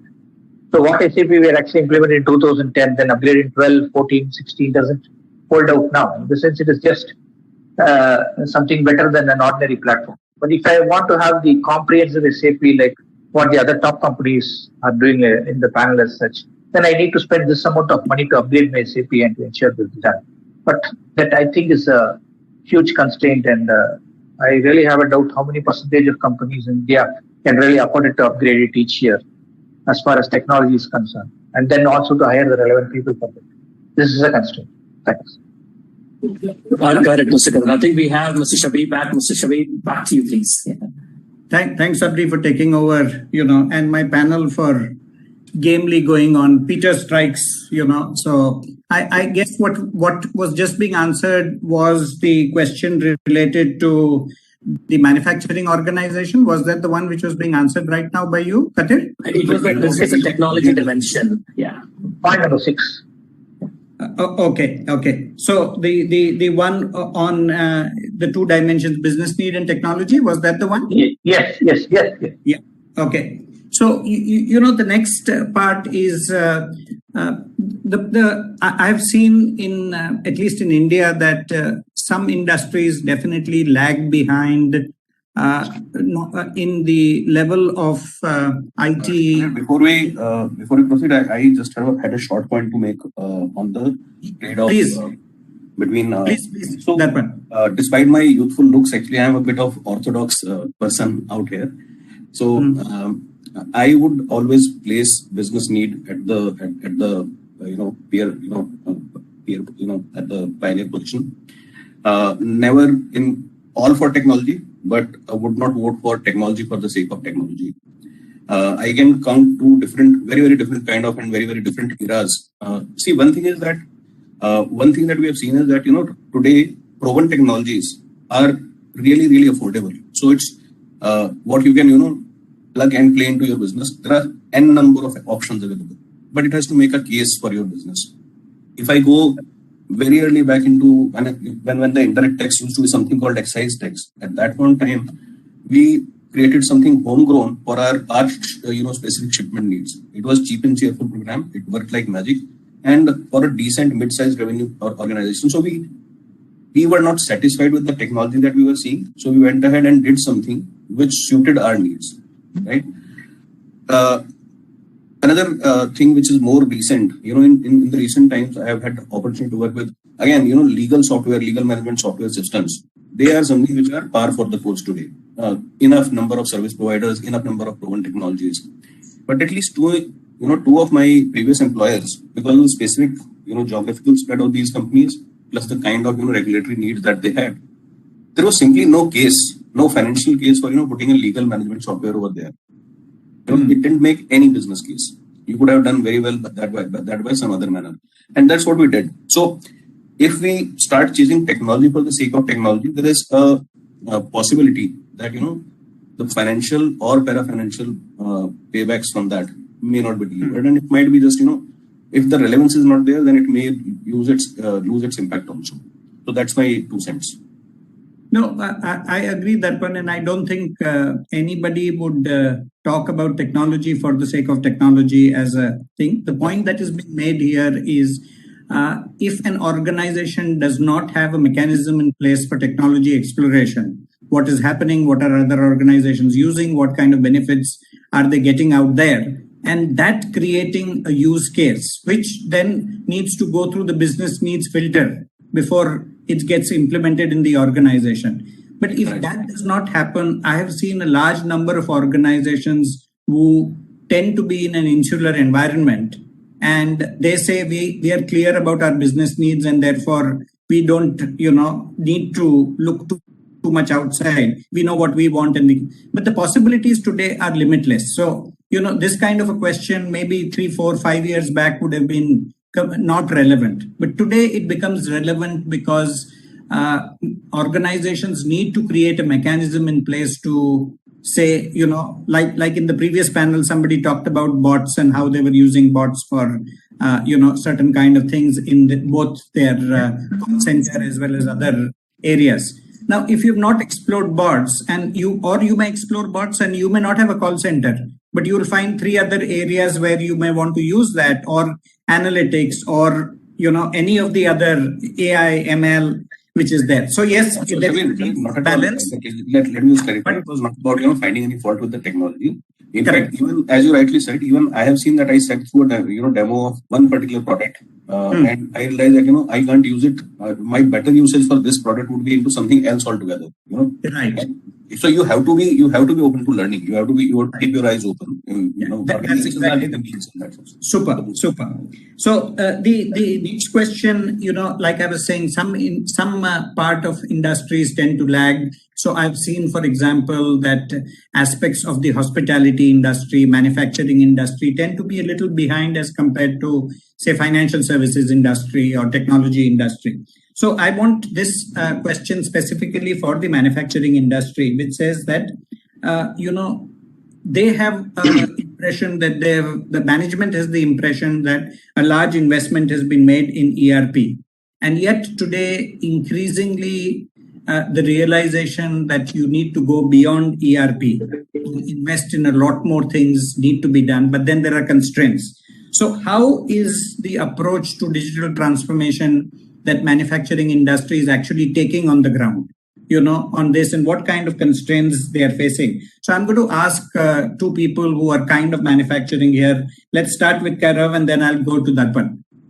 Thanks, Shabir. I think you raised a very valid point, and I'll answer it in two aspects. See, for every manufacturing every organization, what is very relevant is a business case, a very strong business case. And when you go to a CFO, whether I'm doing this for myself within Siemens or whether I'm doing this for a customer of Siemens, the first question that the CFO will ask is, you're talking about digitalization, you're talking about industrial automation, industrial software, bringing the physical and the digital twin together. What is the benefit for me? So creating a good business case is very, very important. But before I go there, you spoke about ERP, which is IT. When we talk about, digitalization, we are talking about OT. And what is very important is the IT-OT integration, which is operational technology and information technology integration. And when manufacturing, so the OT is on the shop floor. All the technology, that is running on the shop floor, whether it's in the PLCs, the controllers, the chips, all of those things, that's running on your shop floor. That data gets translated in some form and format into your overall MIS systems. I think Darpan spoke about it, etc. About having a good MIS system in place. Now, question is, this IT-OT integration is extremely crucial for any manufacturing organization. And what many companies do is, and this is the second point I wanted to raise, is the demand for a customer now, what we face for Siemens, is not that, okay, I want to buy a PLC, I want to buy a switchgear, I want to buy a software. No, that's gone. Gone are those days. They now talk about, tell me, what will your product do? How is your product going to help me improve my efficiency? If I sell a controller to KUKA, it's going to tell me, okay, what I'm selling, you're sending me some automation. I'm going to hit probably, 100 times on a car. When my customer is Toyota, who's buying my robot, now I don't want your PLC to fail. So your PLC has to run 24/7 if it's a 3-shift. I'm just giving you an example, so that I can manufacture a car for Toyota. This is how demands are changing in the manufacturing industry. I will not be happy by just selling my PLC. No ways. My customer won't be happy. And to avoid all this, the other point that I wanted to make is companies are moving more towards figuring out the digital twin. So you have the physical twin, the physical environment that you're in, and you have the digital environment. And the merger of the two, which means, for example, if I want to start, when we go to customers, Tata's, Godrej, etc., they ask us a question: how am I going to improve my go-to-market? How am I going to improve my energy efficiency? How do you think I can space out line balancing, etc.? Lot size one, which is so important in the pharma industry.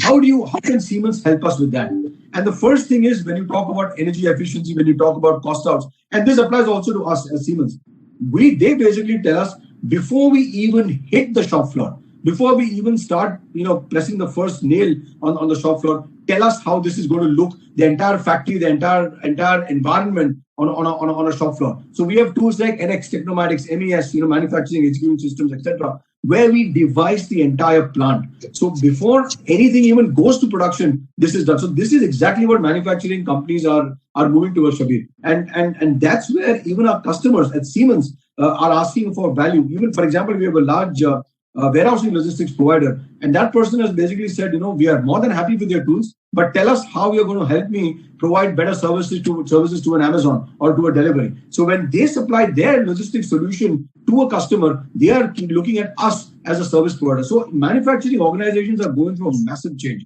And as the Germans say, we drink our own champagne. So we have to do this first within us, as Siemens. And we've done that in our factories also, where we have implemented digitalization and the digital twin concept, trying to see how we can actually improve the productivity, make sure that the number of, the output increases with less. So basically, it's more an output-driven world. More output, with commensurate with calculated input. So a lot of that is happening, and that's where I feel, Shabir, the world is moving when it comes to manufacturing organizations. Excellent, because I think people started talking about Industry 4.0 a long time back, with very little action on the ground happening to show for it. Yeah. But like all hype cycles, I guess this also is now reaching a stage where it is making an impact on the ground. Absolutely. One other interesting point that you made about IT and OT, while for manufacturing, OT is the shop floor. All of you CFOs who are in non-manufacturing industry, start thinking of what is your OT. Yeah. Your operation technology may be entirely different. It may be what you do in finance. It may be what you do in sales. It may be what you do in customer service. Those are all also OT as far as your individual businesses are concerned. Since this was a manufacturing specific question, we got what I would call a metaphor, which we can then apply to whichever business that is there. Darpan, your inputs on this one? Darpan, we can't hear you. So Carol spoke from the from the other side of the table, as a solution provider, as somebody who supports. When typically when I and it's a very interesting question, to be very honest, Shabir, because if I look back, technologies are available, but there seems to be some bit of inertia. Now that inertia could be stemming from 2 or 3 different reasons. Reason number 1 is that the physicality of infrastructure, so any large company, any meaningful company would have done various manufacturing interventions, even in a same plant also, I will give apart different plants, over a longer period of time. Okay. And the technology has to come and retrofit into these things which have been done over a period of time. And PLCs have been there around for decades. But how are they getting compatible? And technologies exist. It's just the incremental effort of making it all come together. Because you will not go back and retrofit your infrastructure for the sake of technology. You have to figure out a technology which is Industry 4.0 or even cutting edge, but it has to work with a plant which is 30 years old, 30 years old also, and a 3-year-old plant also. Add to that, and this is more of a subjective thing, is that typically in manufacturing, the talent set that you work with also, that is also very, very diverse. And I'm using word diverse because there might be at certain plants you might have very young, raring to go 20-year-old tech savvy people who are manning the shop floor. At certain places you might have people who have deep experience on how to run the machines, but they may not be as tech savvy. So the change effort, and even see, the best implementations are those which are done for the place. So if the shop floor person is able to translate his or her needs, and if his or her life is made easier by any intervention, that is what will get support over a longer period of time. So, both requirement gathering as well as facilitating the lives, that has to happen at the shop floor. And that's where there might be certain translation gaps, especially in larger organizations with diverse workforce. So probably these 2 things. And, very interesting thing that you said, that what is the OT of other industries? In a service industry, that premier position is held by human capital. And human capital also, by I hate to be, that, generalistic, but, but the fact is that, they are likely to be more open to technology. They are more likely to be process driven. They are more likely to, take change management slightly better. But when you talk about diverse locations in manufacturing with a certain talent set, so that's where the change management itself could be slightly different. So these could be the 2 reasons, and hence the approach also has to be slightly different. and that's how. Yeah, probably that explains why, manufacturing tends to go a little slower than other industries out there. Along with the fact that, as an engineer, I'm ashamed to say that I was clear I didn't want to go to the shop floor after I finished my engineering and therefore rushed to an MBA to make sure that, I don't go to the shop floor. So probably the talent aspect that you talked about, there is also thing of manufacturing attracting talent is becoming a challenge with IT and some of these other industries becoming. I liked your concept of designing solution for the place. Yeah, I think that's a key concept that a lot of people can take away for that you keep that perspective in mind, that are you designing your solution for the place. Yeah, let's move on to the next one, which has been referred to. It's great to say in an ideal world that I want to implement a lot of digital transformation into my organization. But obviously, whether you're a CFO or in any other role, you do hit some constraints as part of the process. So I want to understand what are some of the constraints that you typically face when you are starting a digital transformation journey? And if you can share any experiences on how you overcome them, that'd be fantastic. Let's start with the consultant from Ernst & Young, Kapil. Thanks, Shabir. So if I talk about EY, we provide technology to our clients, tech consulting. So for me, to say that there are factors which are limiting my speed would be slightly challenging. Not really, but yes, there is a gap between demand and supply. Now everyone is talking about technology, all departments, all process owners. So the kind of IT resources we talked about some time ago, those are in crunch effectively, but I'm sure this will be balanced very soon. Then the other thing is which you were mentioning some time ago, that this really put all of us in need of people within finance. We can't be dependent all the time on IT resources or someone who is writing a program. But so we need people in finance who can actually work with tools like Power BI, Power Query, Power Apps, etc. Those skill sets are not easily available in the market. So that is another factor which I would say it limits our speed. If I talk about many other organizations I know of, so, lack of buy-in or lack of sponsorship from the top leadership becomes a limiting factor. And it could be for any reason, for cost reasons, initial cost, initial investments, or maybe cyber security risk, whatever it is, but it is there at many of the places.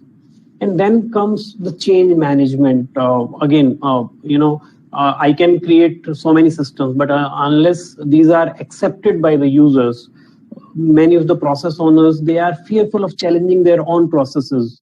And users are generally in their comfort zone with the existing systems. And then the biggest fear people have that, automation or digitalization, or whether it will impact their jobs, which is absolutely not there, but that fear is there. So, these are the factors which actually limit the speed of digitalization, I would say.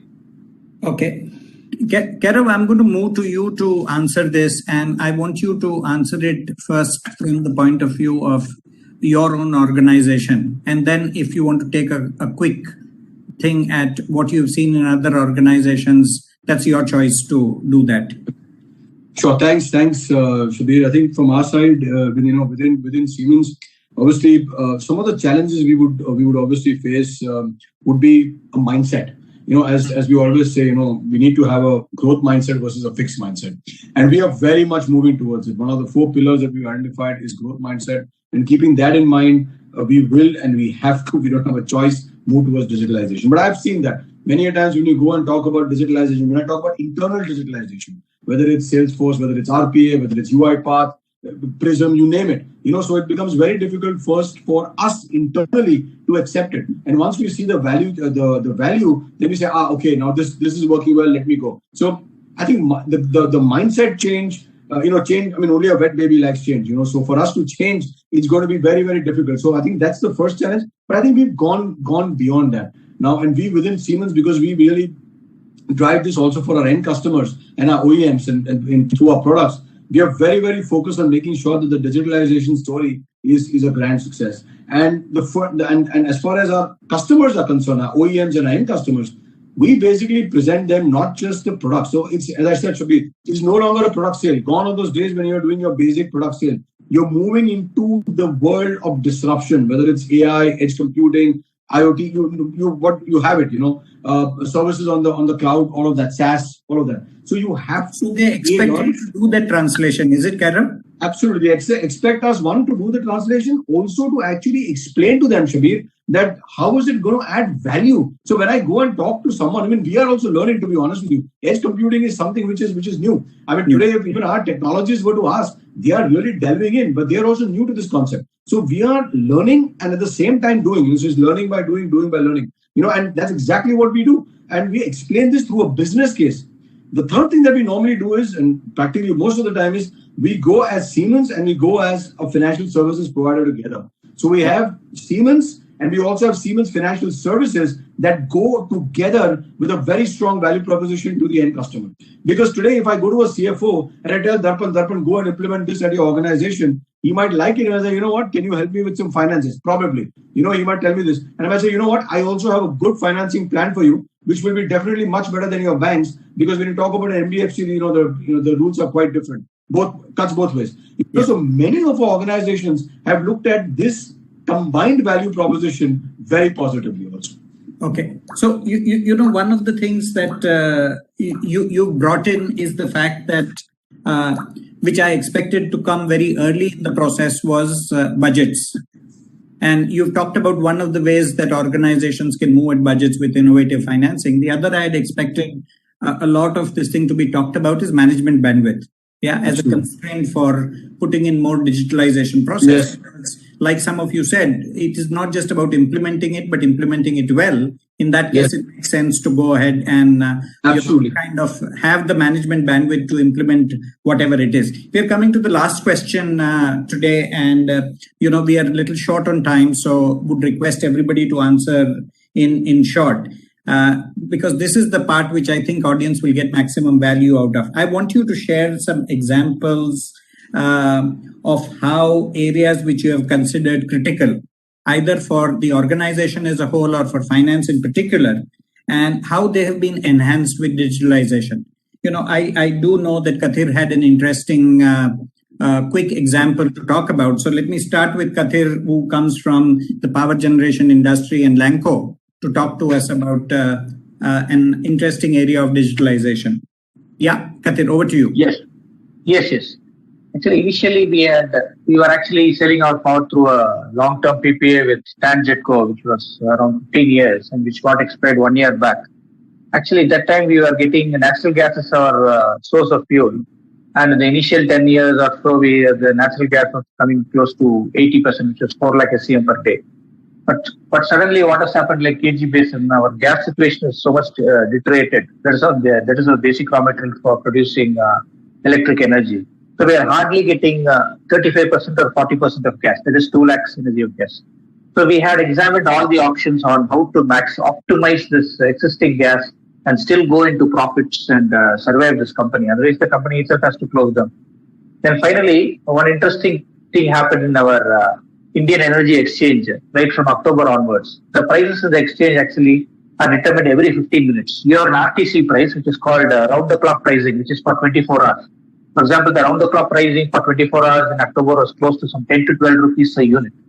That was because of the shortage of coal across the world, as well as the domestic coal was not being produced much due to these rains, etc. So we had a lot of concession in the power sector. So the prices shut up in the exchange. One, because Gujarat wanted to buy, UP wanted to buy, and Tamil Nadu wanted to buy. Gujarat and UP wanted to buy because they didn't want to lose it out on the election time. And Tamil Nadu and other states wanted to buy because they didn't want to do a lot of bullshit. So finally, what happened?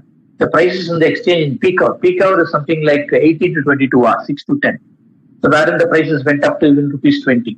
So we had to bid every 1 hour, just like a stock exchange. We used to bid for this because we used to produce 25 to 30 megawatt every hour.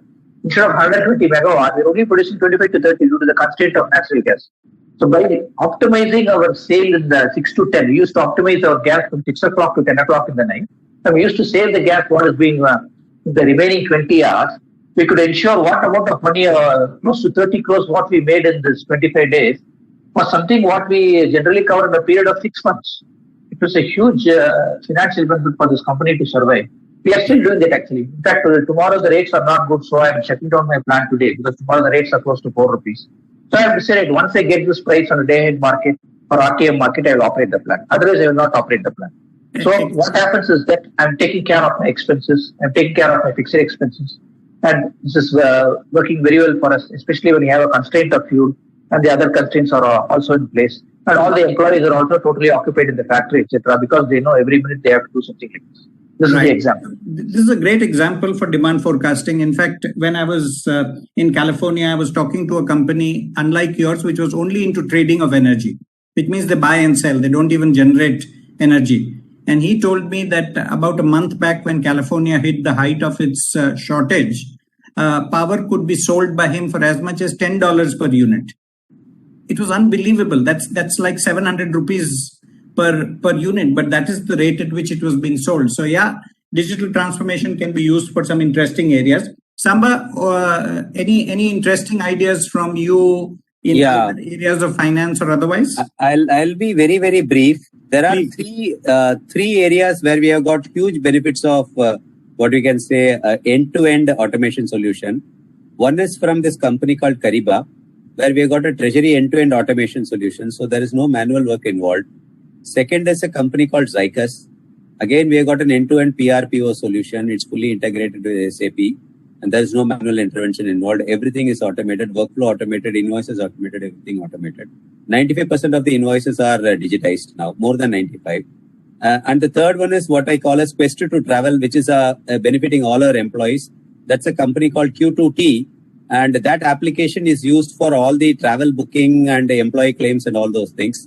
That's again end-to-end automation, which has got a satisfaction rate of 4.5 out of 5 from all our 1,600 employees. So these are three, I would say, big ticket items, each delivering huge value to the organization. Excellent. I like the succinctness of that reply on the whole thing. And the last word, consultants always have the last word. So Kapil, over to you. Yeah, thanks. So I will, in the interest of time, I will just take one example in the field of tax and compliances. So I talked about DGST, which helps us to file all our returns at one go. Similarly, there is so we have a set of tools. So another is Digilum, which takes care of all my litigation. It tracks all the litigations, compliances, so that I can remember all the dates. It gives me a reminder. It allows me to automate the workflow. All my demands, refunds, a fantastic dashboard. And similarly, DGTDS, which helps me reconciliation of clause 34 and helps validating all my tax deductions, whether right or wrong.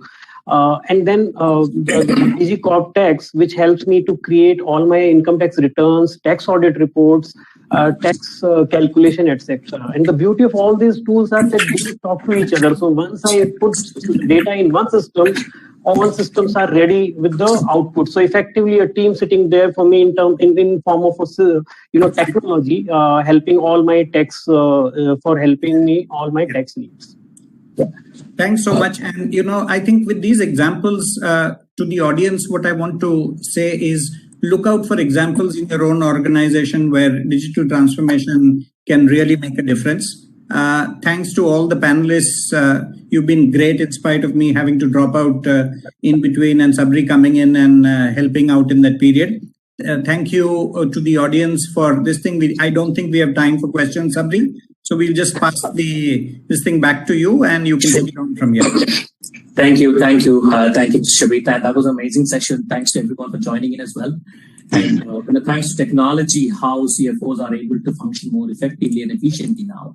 So with that, I want to just remind the audience that, you can venture out to the exhibition area. There are stalls there. Please feel to visit them.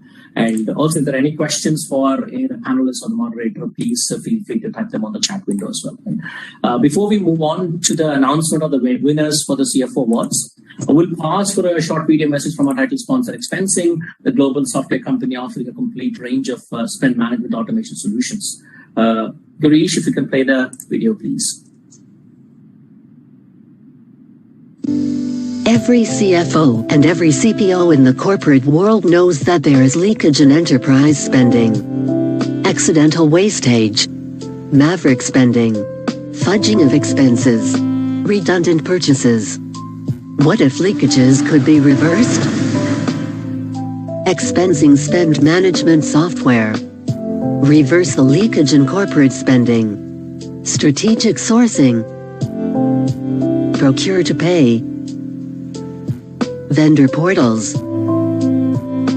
Asset management. Travel and expense. And budget control. Leakages reversed.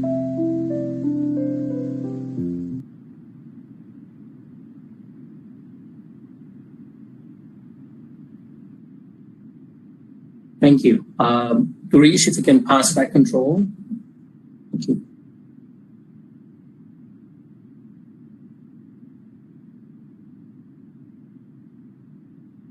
I think so far we've had some truly wonderful keynote and panel discussions. I know it's Friday, 6:30 p.m. I'm sure all of you are eager to wind up and relax and rest for the weekend. But there is that one little thing which is important and which I'm sure a lot of people are eagerly waiting for as well, which is the awards.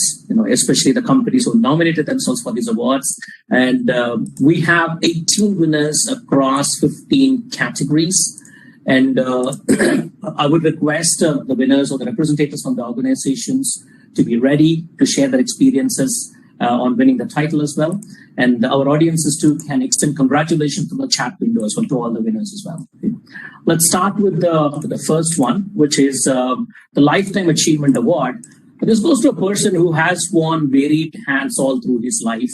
He's a coach, he's a mentor, he's an entrepreneur who people look up to for advice, suggestion, and guidance all the time.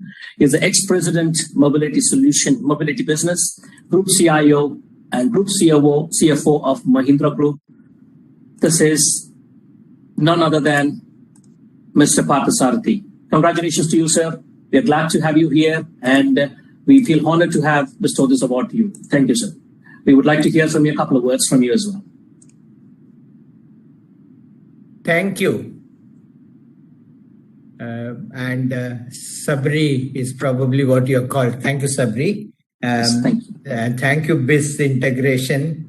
AI. Okay, so this is All India, Air India twice, association. Okay, All India Association of Industries. Jury and fellow travelers in this sphere. So I'm delighted and honored and humbled. This came out of a blue, and suddenly somebody called and said, "We are nominating you." And I said, "Thank you very much."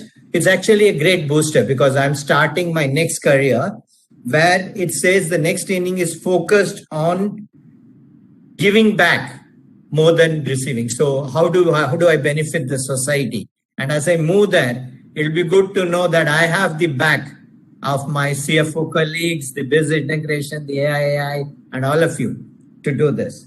The journey I had so far can be said a movement from 3P to 4P. Okay, the 3P is, we always talk about triple bottom line. And over a period of my life, I learned that it's probably not the right way to look, putting profit and equating it to planet and people. So the 4P is that only 2 P's are the result, which is people and planet. And the other 2 P's are the process pieces, process of profit and process of governance. So you can talk my lifetime experience is moving from 3P to 4P. And if I have to thank one, then I would choose my team, who is my Gurur, Surur, and Sukun. So they are Tu hi mera Rabb hai, tu hi mera Sati. So I would like to thank my team, and once again, thanks to everyone. Thank you, sir. Always great to have you here with us. Thank you. If we move on to the next award, which is the Best Finance Team of the Year award for the large private companies category. the award goes to Vedanta Limited. Congratulations to Vedanta team for this award. I think we'll probably have a representative from Vedanta talk in a minute. We'll probably move on to the next award, which is the CFO of the Year Award, which is again for the large private companies category. The award goes to Mr. Ajay Goel from Vedanta Limited. I'd probably invite Mr. Ajay Goel to share a few words on winning these two awards. One is for the Best Finance Team of the Year Award and for the CFO of the Year Award as well. Over to you, Mr. Ajay Goel. Thank you. I'm not sure if you can see me, but I'm sure you can hear me, perhaps everyone. Very well, sir. We can hear you, sir. Thank you. Thank you so very much. And the entire organizing committee and the jury, truly thrilled, humbled, and also privileged. And I'll start with what you see on the screen with the Best CFO Award. I would say I have the benefit of standing on the shoulders of the giants, as they call it, the entire Vedanta finance team, the all 620 employees. And I have the benefit of working with them and rubbing shoulders with the best. I'm only a messenger. They are the truly messenger. They are the message truly. So thank you again, the organizing committee, jury, and all my fellow colleagues here. Now, the second award for the Best Finance Team, I think that one is really special to me and very, very close to my heart. Any team award is always special. And again, the entire Vedanta Finance team would be very, very thrilled to know about this award. And we all feel collectively very, very humbled and privileged. This award will for sure motivate us to do more, as we move on. And again, I'm expecting this award from our team's behalf. Thank you again. Thank you, sir. Congratulations to you and to your team for this award. Well done.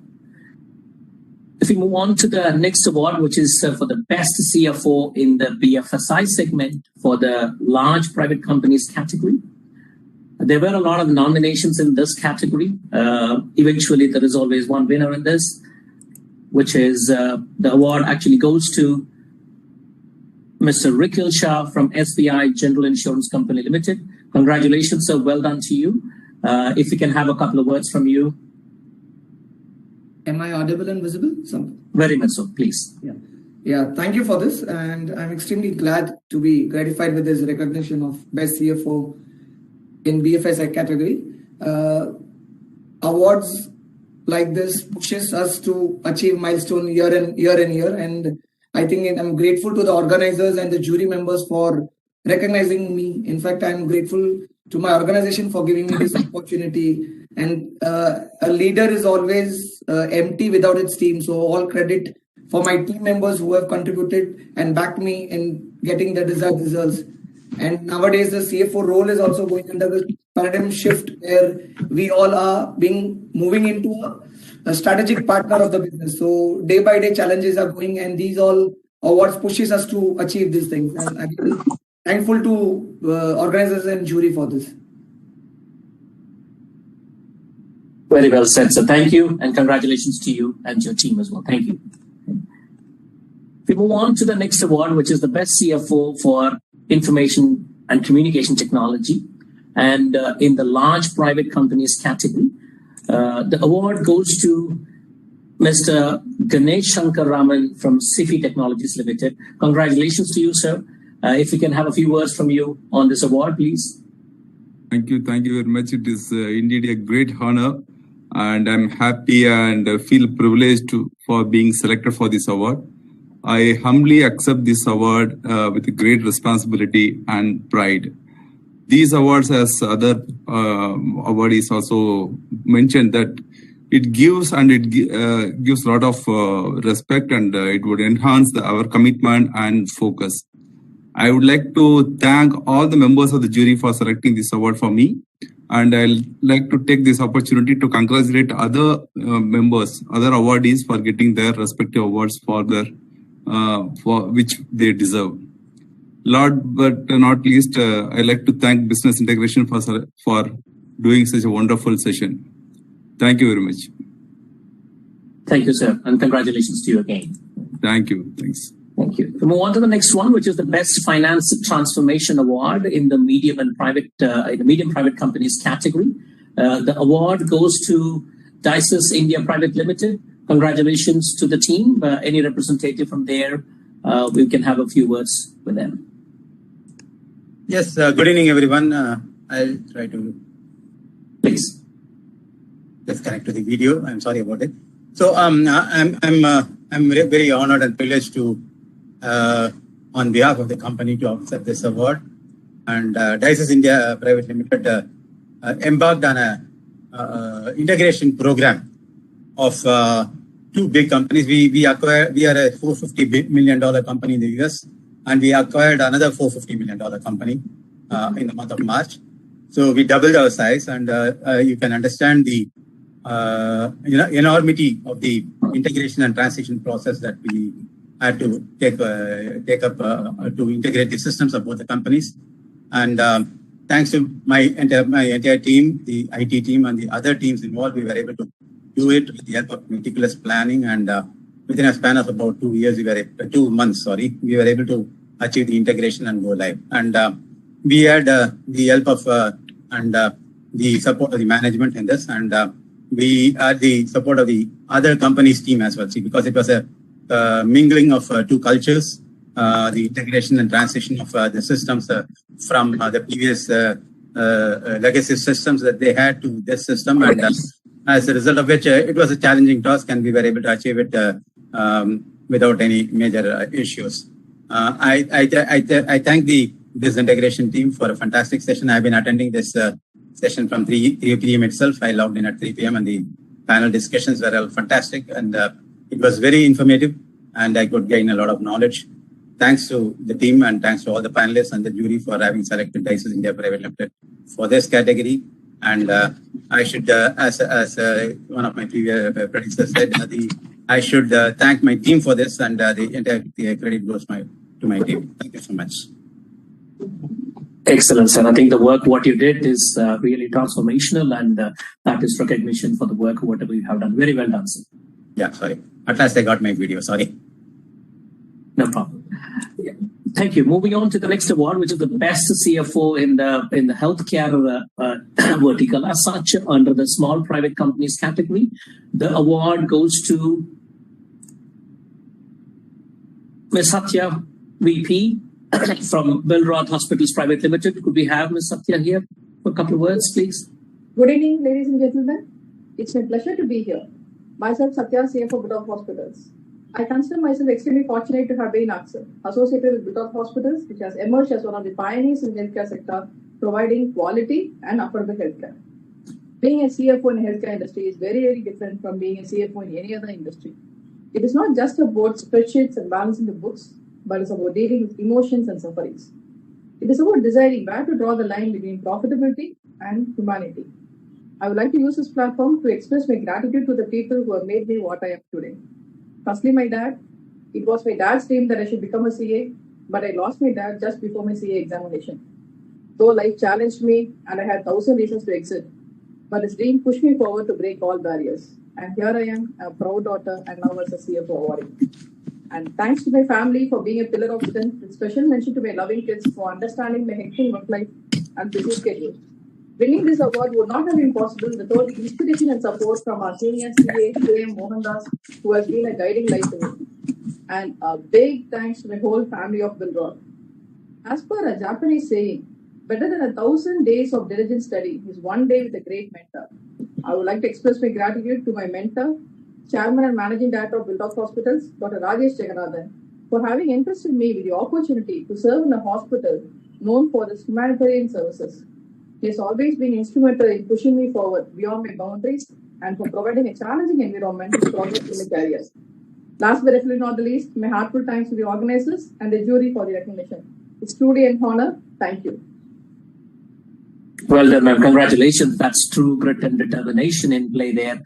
Ladies and gentlemen, you would have seen, what Ms. Satya had to go through to come up here. So well done to you, ma'am. Moving on, if we move on to the next one, which is the Best Finance Team of the Year Award for the Small Private Companies category. The award goes to Tripart Logistics Private Limited. Congratulations to the team. If you can have a representative from the team and to share a few words with us, please.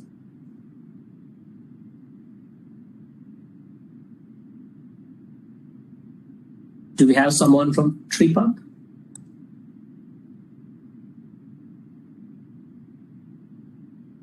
We'll give another 10 seconds to see if we can find someone from the team.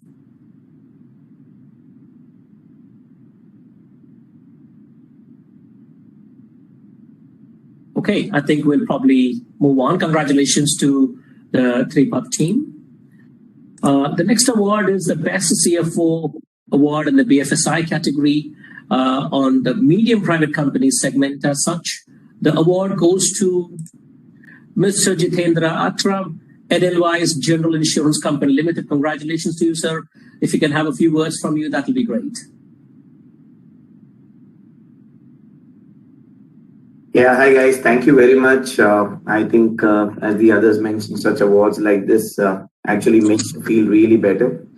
Gives you a great kick to go move on and do some even better things that you've already done.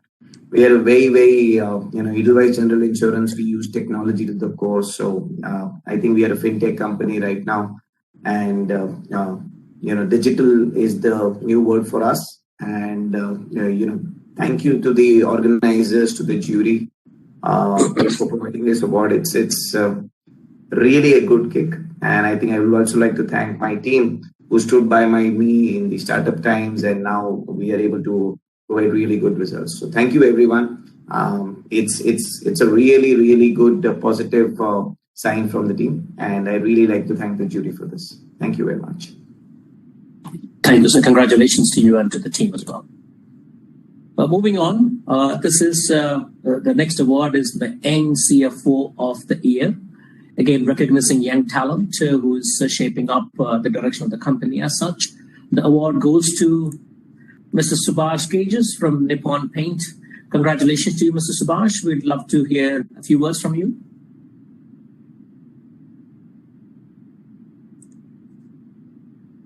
Mr. Subhash, you are with us?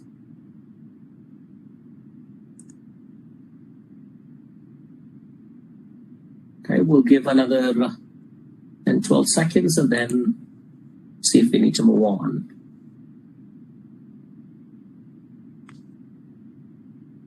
Okay, I think we'll move on to the next award. Congratulations to you, Mr. Subhash. The next award is the Best CFO in the e-commerce category. Again, using digital technologies as such. And I think we saw a lot of that in display earlier in terms of sharing insights about how they are using technology. The award goes to Mr. Hitesh Uppal from Magic Bricks. Congratulations to you, sir. We would love to hear from you.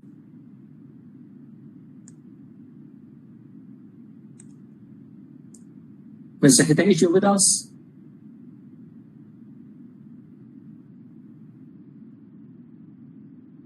Okay, we'll give another 10 seconds to see if we can find Mr. Hitesh around. Okay, I think we might need to move on.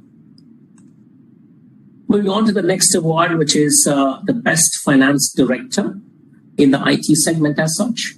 And the award goes to Mr. Sanjay Agarwal from Microsoft. Congratulations to you, Mr. Sanjay. Are you with us? Yeah, hi, Sabinath. I'm there. You can hear me? Yes, very much so. Please, sir. We would love to hear from you, please. So thank you, Biz Integration and the organizing committee and the panel of juries for this recognition. Truly humbled beyond words.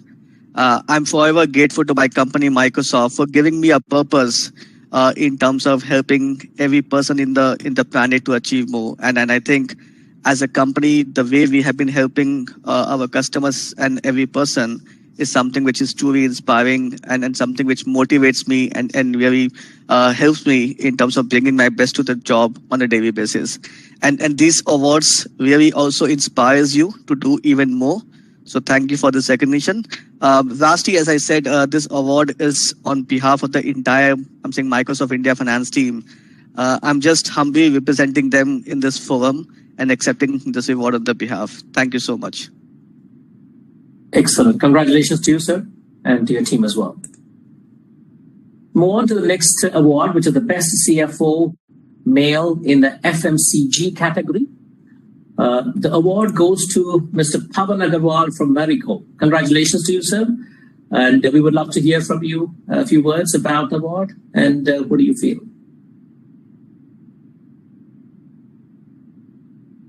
Mr. Pavan, you're with us?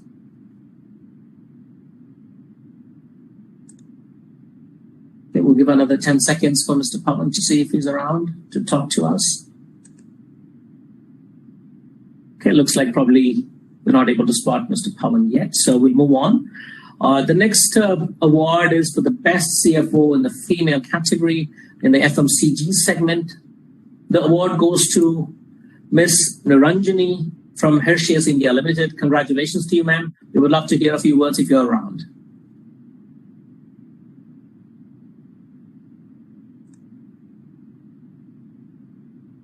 Ms. Niranjani, you're there? We'll give them the 10 seconds and then otherwise we'll move on. Okay, I think we might need to move on. To go to the next award, which is the best CFO in the pharma segment, in the pharma category. The award goes to Mr. Ashutosh Dhawan from Mankind Pharma. Congratulations to you, sir. If you're around, we would love to hear a few words from you.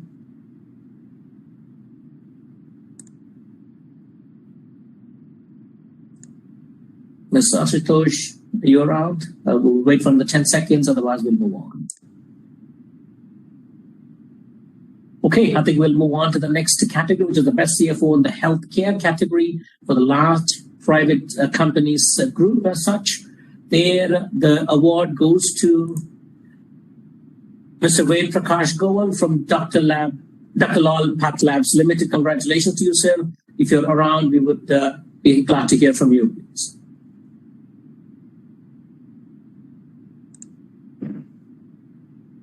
Is anyone from Dr. Lal available for us to chat? Probably we cannot spot anyone, so we'll move on to the next one, which is Best CFO in the Hospitality segment as such.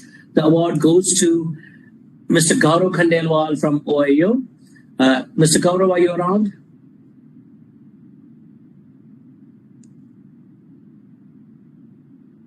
Okay, looks like probably may not have Mr. Gaurav around as well.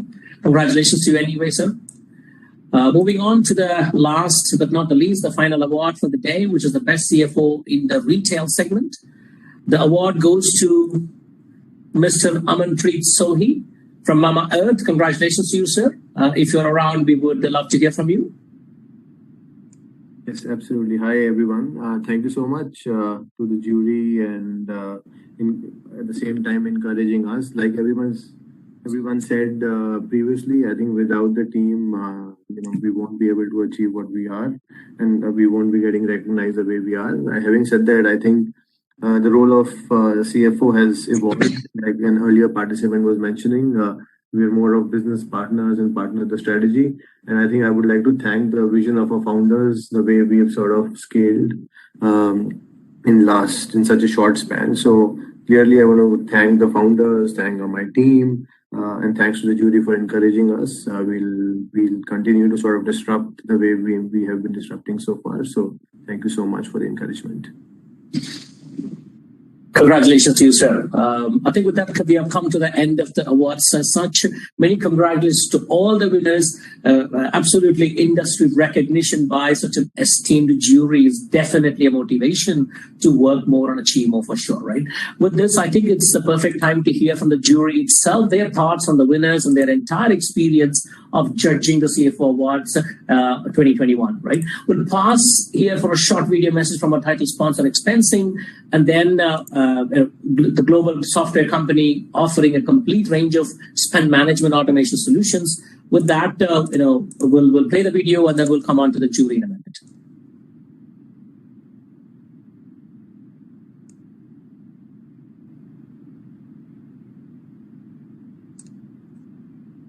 Then we'll have the other video creation. Hi, this is Ganesh Natarajan. I'm delighted to hear that the India CFO Summit is getting together India's top CFOs and talking about their role during the recovery from the pandemic. As all of us know, The pandemic has created major problems for small, medium, large organizations in terms of customer demand, in terms of the disruption of supply chains. And it's extremely important that we need to invest big time in rebuilding the company for the future. As we move from recovery to relief to resilience, this is going to be the biggest role that CEOs along with CFOs play. And I think this is the opportunity for CFOs to be truly visionary and not just look at short-term finance issues, but really see how the company can grow in the medium and long term. A visionary CFO will ensure that funding is available, will ensure that good projects get backed by appropriate finance, and capital is never an issue for making a great success happen. So as you move ahead with your companies, I really wish you all the best, and I'm sure you will be very strategic in your thinking and make not only a great company, but your own industry as well as the country very, very successful in the years to come. All the best and all. Thank you, sir. I think we might need to, I think we had a slight hiccup in terms of playing the video. We'll probably come back to the video again in a minute. Sir, can I play the video? Yeah, okay, please go ahead.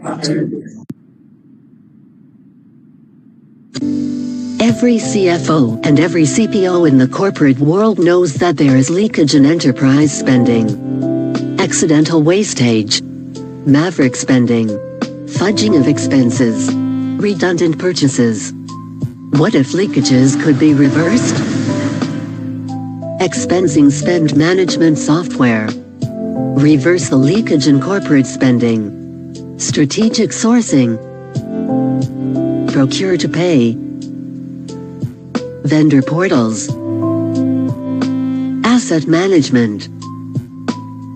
Travel and expense. And budget control. Leakages reversed.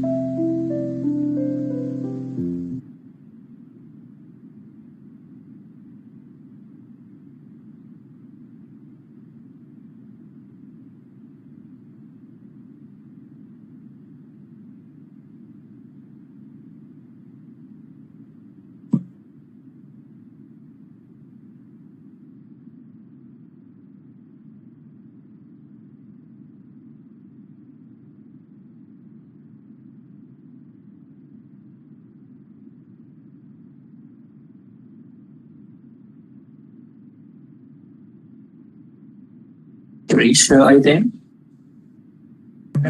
Hello. Yes, Suresh, are you there? Yes.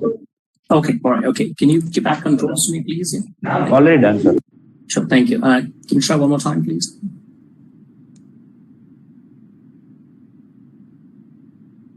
Sir, can you please repeat? I'm not able to get around there. But nevertheless, I think we can, okay, you can keep trying. In the meantime, I'll continue with the rest of the discussion. So thank you for, I think we had a brief words with, I think from Dr. Ganesh earlier. Let me introduce the jury and welcome them all to this discussion as such. Dr. Ganesh, has over 3 decades of industry experience, including 25 years as a CEO for AppTech and Zensa Technologies. He's a serial entrepreneur, having founded 5F World, a platform for digital startups, skills and social ventures. He founded Global Talent Track, Skills Alpha, and Lighthouse Communities Foundation. He also co-founded 2 Indo-US joint ventures, namely Kalzum Advisors and the Center for AI and Advanced Analytics. He completed his master's in industrial engineering from NITIE Mumbai, PhD from IIT Bombay, and advanced management program from Harvard Business School. We're glad to have him as a part of the jury. We heard from him a bit earlier. Mr. Vivek Bhatia, the Managing Director and CEO, Tyson Group Industries Limited. We already had the privilege to hear from him during the start of the event. Another esteemed jury member who we have with us is Mr. Kairav Modi, Executive Vice President, Finance, Siemens Limited, India. Mr. Kairav Modi, CFO, Digital Industries Siemens Limited. Mr. Kairav Modi is Executive Vice President, Chief Financial Officer for Digital Industries of Siemens Limited. He began his career as a management and strategy consultant at Accenture in 1994 and joined Siemens in 2005. He initially worked as the Managing Director of Siemens Corporate Finance for about 6 years, where he was also heading the mergers and acquisitions and corporate consulting teams, wherein he did multiple top-level assignments for Siemens Germany and also Siemens India. He became the CFO of Digital Factory and Process and drives divisions in Siemens Limited from October 2015, and later became a CFO of Digital Industries from April 2019, and has since been guiding the business in tough business conditions exceptionally well. Thank you, and glad to have you here, Mr. Kairav Modi. And we have Mr. Sambasivam, CFO from Tata Sky Limited. Mr. Sambasivam is a postgraduate from IIM Ahmedabad, a chartered accountant, cost accountant, and a company secretary. He has over 28 years of experience across FMCG and services sector industries, including over 15 years with Vodafone at the senior positions in finance and operations. He has been with Tata Sky for about 8 years now. And prior to joining Tata Sky, he was with Vodafone Group in the UK as a regional finance controller for Northern Europe. And in his leisure time, Mr. Sambasivam enjoys reading eclectically and pursues his interest in playing chess, listening to audio lectures, and running the marathon as well. Very interesting there. Thank you for being with us, sir. We have Mr. Darpan Vashishta, Group Chief Financial Officer from Hero Cycles Limited as well. Again, part of the esteemed jury with us. Mr. Darpan is a seasoned business and finance professional with deep experience into FMCG, FMCD, retail, IT, and B2B. He has worked with eminent companies like PepsiCo, Intel, AAK, Biba, Cadbury's, and Hero Cycles. And presently, he's mentoring startups into the RMG, RTC, QSR, and personal care segment. Thank you for being with us, sir. And we have Mr. Alok Bajpai, CFO from Adani Connex. Mr. Alok is the CFO for Adani Connex, a joint venture of Adani Enterprises and Edge Connex, a global data center provider. Mr. Alok is the CFO for Adani Connex, which is a joint venture between Adani Group and Edge Connex of the US, making an entry into exploding data center market in India. Mr. Alok is a chartered accountant, a CPA from the US, and an MBA from Manchester Business School in the UK. In the course of his career, Mr. Alok has worked across different geographies and varied industry sectors, and mostly in business-focused roles. This has helped him enrich his business knowledge as well. And from a personal perspective, giving him an acumen to appreciate situations and solve problems more holistically. Mr. Alok enjoys traveling and networking. He's a keen sportsman. He's a tennis and a badminton enthusiast who's working on his golfing game right now. And he has been awarded CFO Roll of Honor for many years as well. I think we'll start with Mr. Ganesh. I think we had a view from Mr. Ganesh in terms of his thoughts. And now let's move on to Mr. Vivek to share his remarks, followed by Mr. Kairav Modi and Mr. Sambasivam. Over to you, Mr. Vivek. Thank you so much, Sabri. And once again, heartiest congratulations to all the winners. I think it's really well deserved. And behind each of the awards is a incredible story of resilience, of foresight, of really navigating the ship in very, very difficult waters. So it's really well deserved, and I would congratulate each of the winners from my side. Some of them, I've personally followed their stories, so I can really, also say that it is not just something that they did over 1 or 2 years, but, something that over their careers they've demonstrated incredible performance. And I'm truly very happy for all of them. So congratulations and best of luck once again. Thank you, sir. Thank you. We'll have Mr. Kairav Modi share a few words. Sure. Good afternoon, and I think it's been a pleasure and a great honor to be a part of this great event. I think also from my side, heartiest congratulations to each and every one of you. I think each one is a winner, and the best part of it is it cuts across a broad spectrum. Right from financial services to manufacturing to startups, to tech startups, etc., FMCG, pharma. So we've covered all the spectrums, and I think it's the panel discussions we had today were very, very, very, very interesting. I was very happy with that discussion, and plus now also for the winners. I would urge all of you all, that's my only one message to everyone, is to take this now to the next level.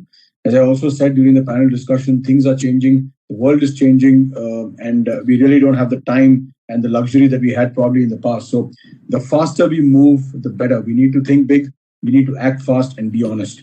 And I think that's my mantra to all of you all, and that's it, and all the very best to everyone. Thank you very much. Thank you, Mr. Karamodi. We would love to hear from you, Mr. Sambasthivan.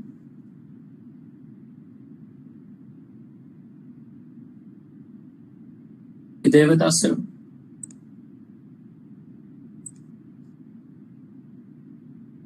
Girish, are you able to?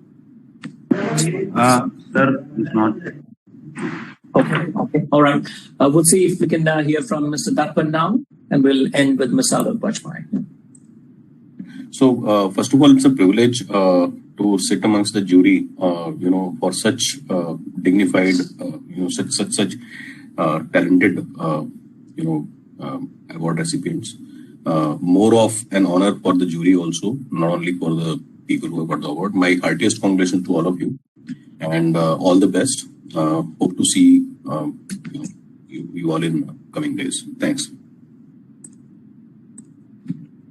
Thank you, sir. Let's see if we have Mr. Alok. I think we're not able to spot Mr. Alok as well. So I think with that, I think we will probably wrap up. I would say thank you to the jury for those powerful remarks and re-emphasizing, the role of the CFO and how tough a job you had in terms of selecting the winners as well. So thank you for that. With this, the 11th edition of India CFO Summit has come to an end. I would like once again to thank our title sponsor, Expensing, and gold sponsor, KNAV, without whom this event would not have been possible. I would also like to thank our knowledge partner, Practice, technology partner, Zena Technologies, supporting partner, All India Association of Industries, and media partner, Wireline Team, and all our jury speakers and everyone who joined us for making this event a grand success. With that, I would like to say thank you. Take care, everyone, and let's hope to meet in person for the 12th edition of the India CFO Summit on 18th of February 2022 at Radisson Blu Hotel, Bengaluru. Thank you. Stay safe. Thank you. Take care. Bye-bye. Bye-bye. Thanks, everyone.